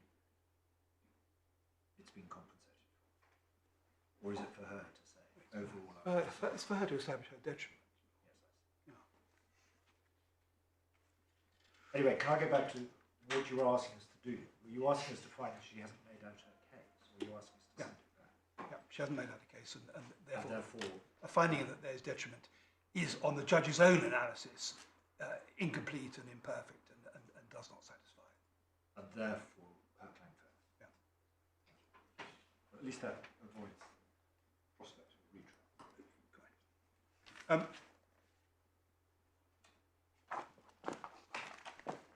That leaves me, I think, with my short points. Well, there's the point about is it sufficient to establish a trust for A, B, and C that A satisfies? Oh, yes. You're going to deal with that. I was going to do that in reply. I mean, that is really. I mean, apart from this point about for harm, that's the significant point for common interest constructive trust. Well, if it was a point, it would be. Yes. Well, whether it's right. I mean, it's quite a significant point. It's a leap. For the law of trust generally. It would be a very significant point for the law of trust generally, and it's unshadowed. We say it's unshadowed. There's nothing in the law to this date to suggest that might be the case. Apart from the analogy with enforcing marriage covenants. Yes. Yes. Apart from that, So I mean, it would be a very interesting. and question. I will deal with that without having interesting in the narrow sense, but yes. What some people find interesting. Yes, I'm grateful. You're amongst friends. Well, it doesn't always feel like it, man. But I'm glad to hear it. Reassured. We did marriage settlements and covenants to acquire. I don't want you to have to argue it now. If you want to argue it later, I will argue that later. And so, have you made all the submissions you want to make in relation to ground 5, detriment in the common intention, constructive trust, in relation to the compass of that ground? Yes. Okay, so we can go on to ground 6, which is section 50 of the Trustee Act. Yes. I'm not going to press that today. My junior has persuaded me that I was getting fanciful in my Okay. dance through the statutes. Okay. And what about ground 7 then? Ground 7. That's somebody having conduct of the sale. Yes. Excuse me. Well, we still believe our client is the best person to have conduct of sale. We don't believe that she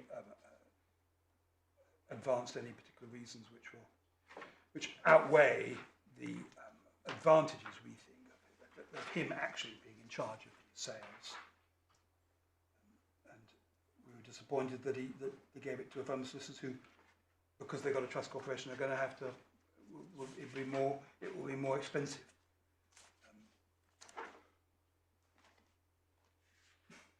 And we say that there's no reason to think that he is an unfit person to conduct these sales. So that's the point that's left in ground 7. There's no basis for a finding that your client was an unfit person. Yeah. And is that, do you accept that that was an exercise of the court's discretion? That question of the identity of the party to have conduct of the sale? I do. My recollection, I don't recollect that it was, she explained quite how she arrived at discretion. It may be that we had an intent note or not. I'm afraid I can't. How did she deal with it? Is it It's a separate judgment. consequential? Yes. Can you just show us the relevant paragraph? It's divided 9, isn't it? By the 9, yeah. I'm afraid I don't have it. No, we don't have those. Oh, okay. You're Sorry. better than advantage. Page 116 is the consequential judgment. That's very helpful. And which paragraph is this?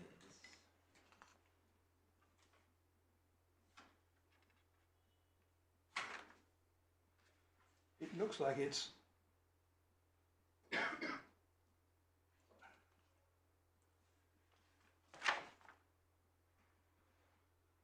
It's paragraph 8, is it? you read faster than I do.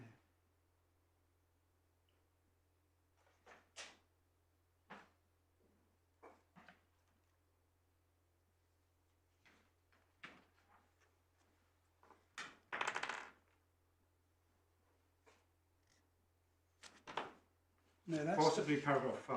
that's that's a conveyance, isn't it? That's actually quite silly. My Lord, if I can be of some assistance, as I was there at that hearing, I think it is paragraph 5 because it's referring to the draft which we put before the court at that time, which included, it should be said it included the appointment of CRIPS rather than CTCL to conduct the sale. Your instructions list. Yes, and then later it was changed to CTCL. There's some email correspondence in the bundle which But in sets any out event, why that happened. your proposition was it should be for the claimants rather than the defendant Yes, to have to conduct a sale, and paragraph 5 is where she accepts that. yes. And her expressed justification for that is the way in which the defendant has conducted this litigation so far. My Lord, yes. I think that's what we're looking at. Well, my reading of that, I wasn't there, so No, no. I'm at a disadvantage. But my reading of that was a question of how the sale was to be conducted, whether it was to be on the open market or whether we were to get a right to buy at a valuation. That was the fight that was being resolved in that particular paragraph. I wasn't aware that there was a fight there about who should conduct the sale, but Milan and Defendant know better than I do whether that happened.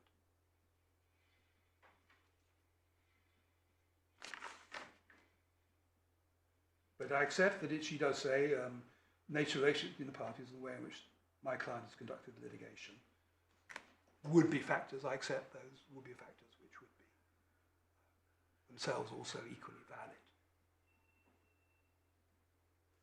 I don't deny that.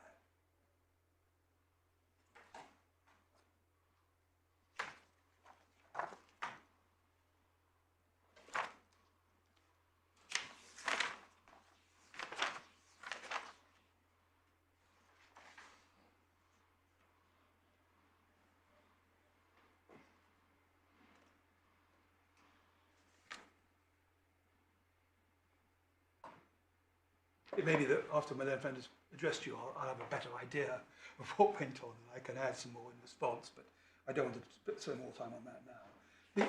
The final point we had to do was ground 8. Dix game raised an issue. This is in relation to a consequential order, that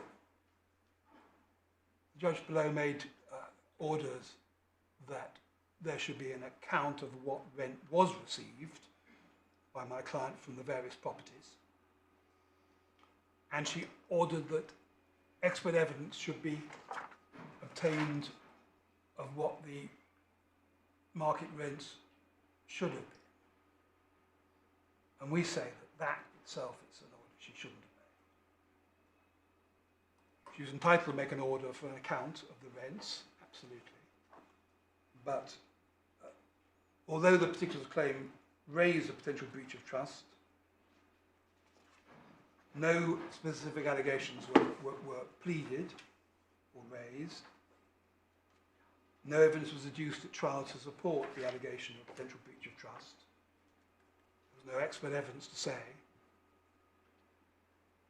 The judge rightly held she couldn't make any findings about the allegations that claimants had made. That's paragraph 132 of her judgment.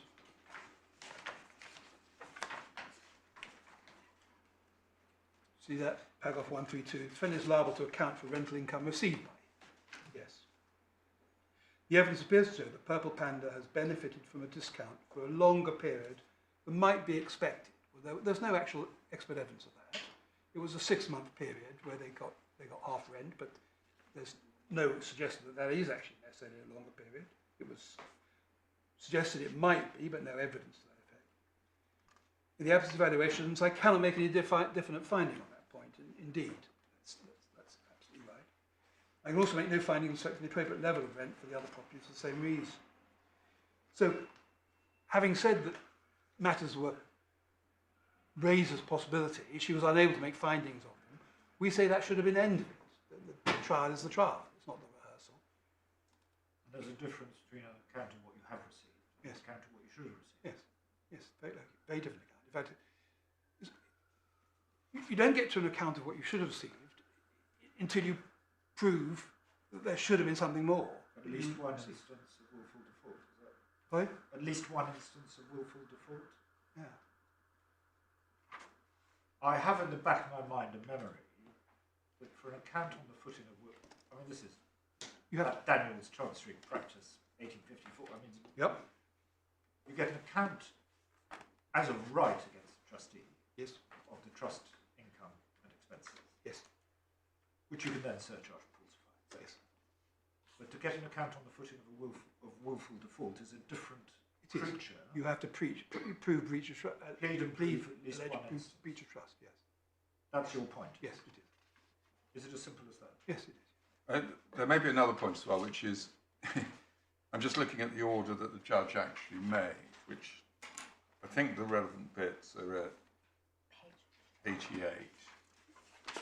of the core bundle. So this was done after the consequentials hearing. And it starts at 83 and you get some declarations on 84 and then various orders. And one of them is that on paragraph 10 on page 88, yep. There's the defendant should account for the rental income received by him. So that's about the amounts that he's actually received. Yes. Same over the page. And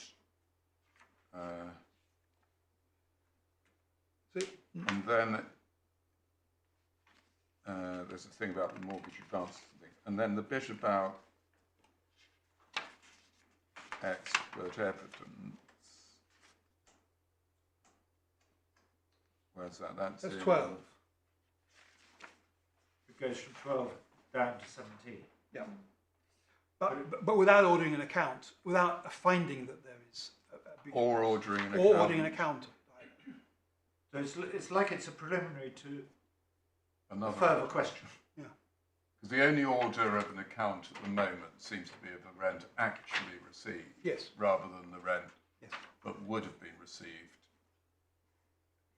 had they been higher, had the rents been higher. Yes. So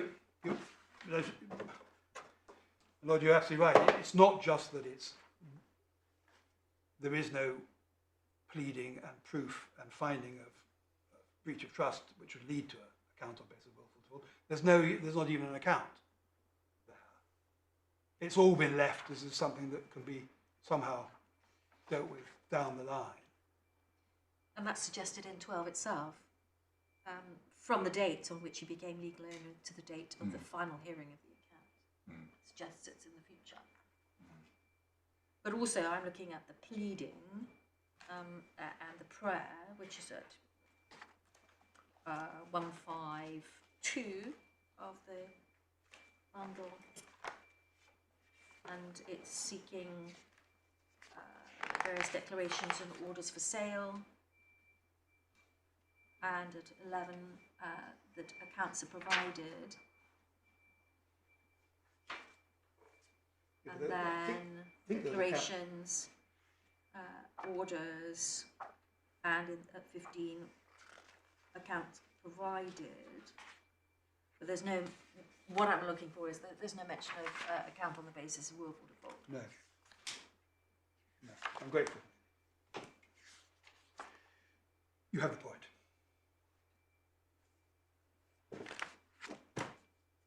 What time is it? Oh, wait a 10 to minute, 1. sorry. Oh, am I wrong? Well, am I looking at the right thing at page 151? Well, am I? Is this right? Page 151, amended particulars of claim. Is that the same as in... I have a document, have a claim form at 120, So it's starting at 130, amended particulars. and then at 130 amended particulars Yeah, of claim. and then at 151... You're looking 51.1 and 51.2, I'm just wondering whether... That's only 7. It's only 7 Essex Grove. Right, but that does seem to be an allegation of charging rent under the market rent. Only in relation to one property. And that's in the terms of the operation of the flats, whereas what the judge referred to as possibility was a commercial property which had been, where there was a douceur in the first 6 months. So this doesn't seem to have been pushed forward at all, as far as I can make out. And certainly no finding has been made about it by the judge. Okay. Thank you.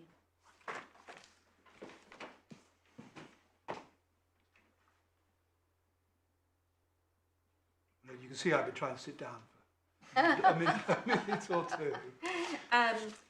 Yes, I think therefore you have completed your grounds of appeal. Thank you very much. Mr. Dumont. Thank you. And I think we should get started. My lady, my lords, I intend to deal with the grounds of appeal one by one, but what I'd like to do first of all is make some overarching submissions about the findings of the court below. And the starting point in this case at trial is that this was not a case where there was a significant contest as to what the relevant law was. And one sees that from the judgment, page 97 of the core bundle, paragraph 37. So, at the start of 37, the trial judge recorded correctly that the applicable law was not in dispute in these proceedings. Rather, at trial, the court was faced with fundamentally different versions of events, as a matter of fact.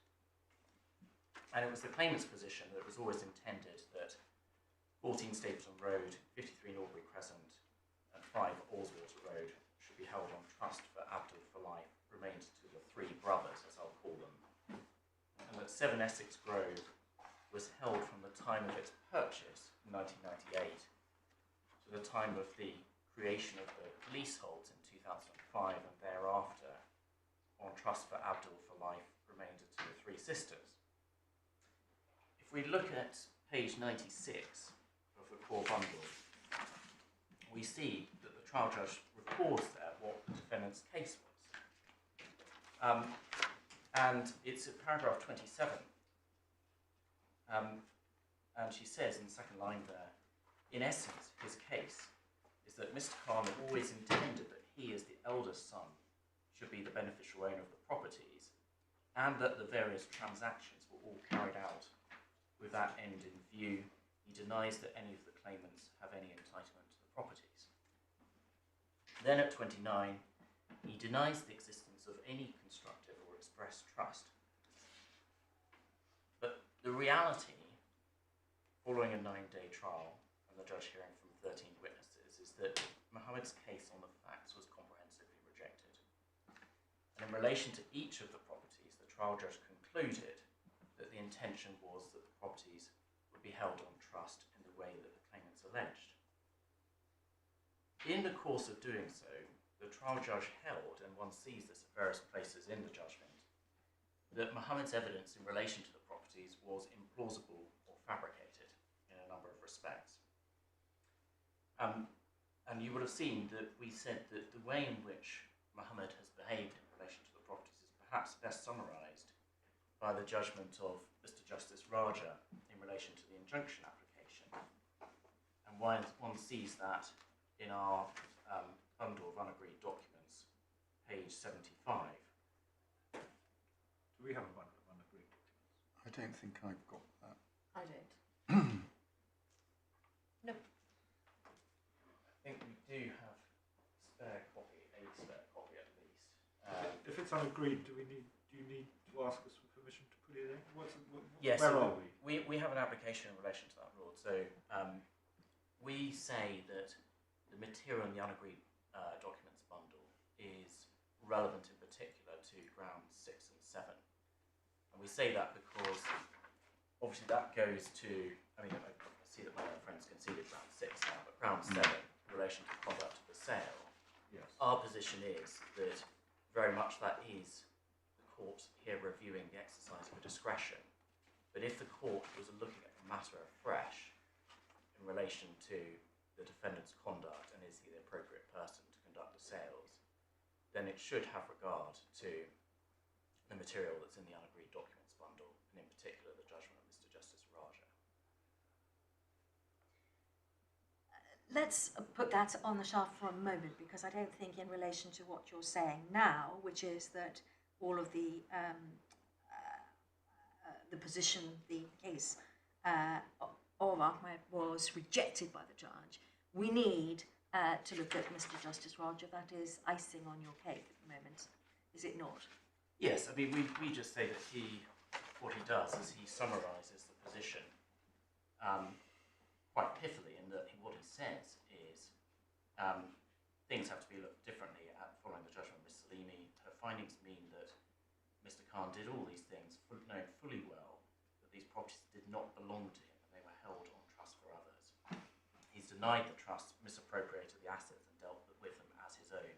He's behaved thoroughly dishonestly, and we say that is a pithy summary of the position in this case on the findings of fact. But what we also say, and you would have seen this in our written case. Does the judge herself go as far as that? Does she express any views as to the evidence or case of a defendant? In such trenchant terms? She does. So in relation to 50, I can take the lordship to specific references. So, for example, in relation to, I'll find it.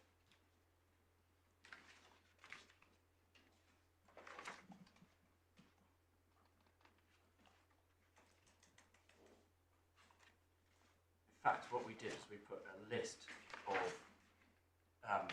various paragraphs where his evidence was found not to have been right. An example is in relation to 7 Essex Grove, paragraph 64. She recites there, by the defendant's account, his parents were in serious financial trouble and reliant on benefits at the date of the transfer to him. He does not explain why they would make a gift of a valuable asset to him in those circumstances, including income from it, and his account is inherently implausible. What we did in our written case was set out, this is footnote 4, so paragraph 8 of our skeleton argument, page 58.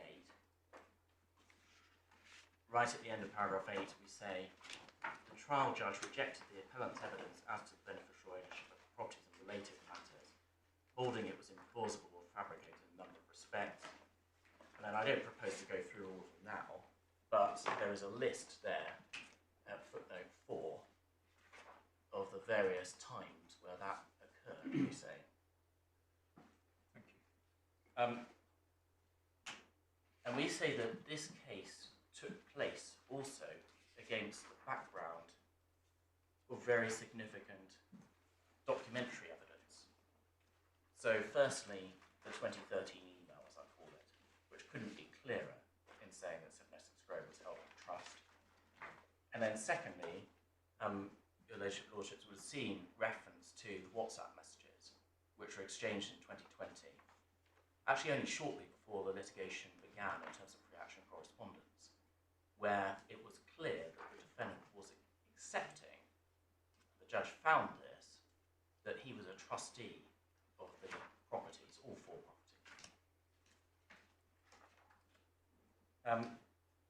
So we say he's very much stuck with those findings of fact, and everything has to be seen in that light.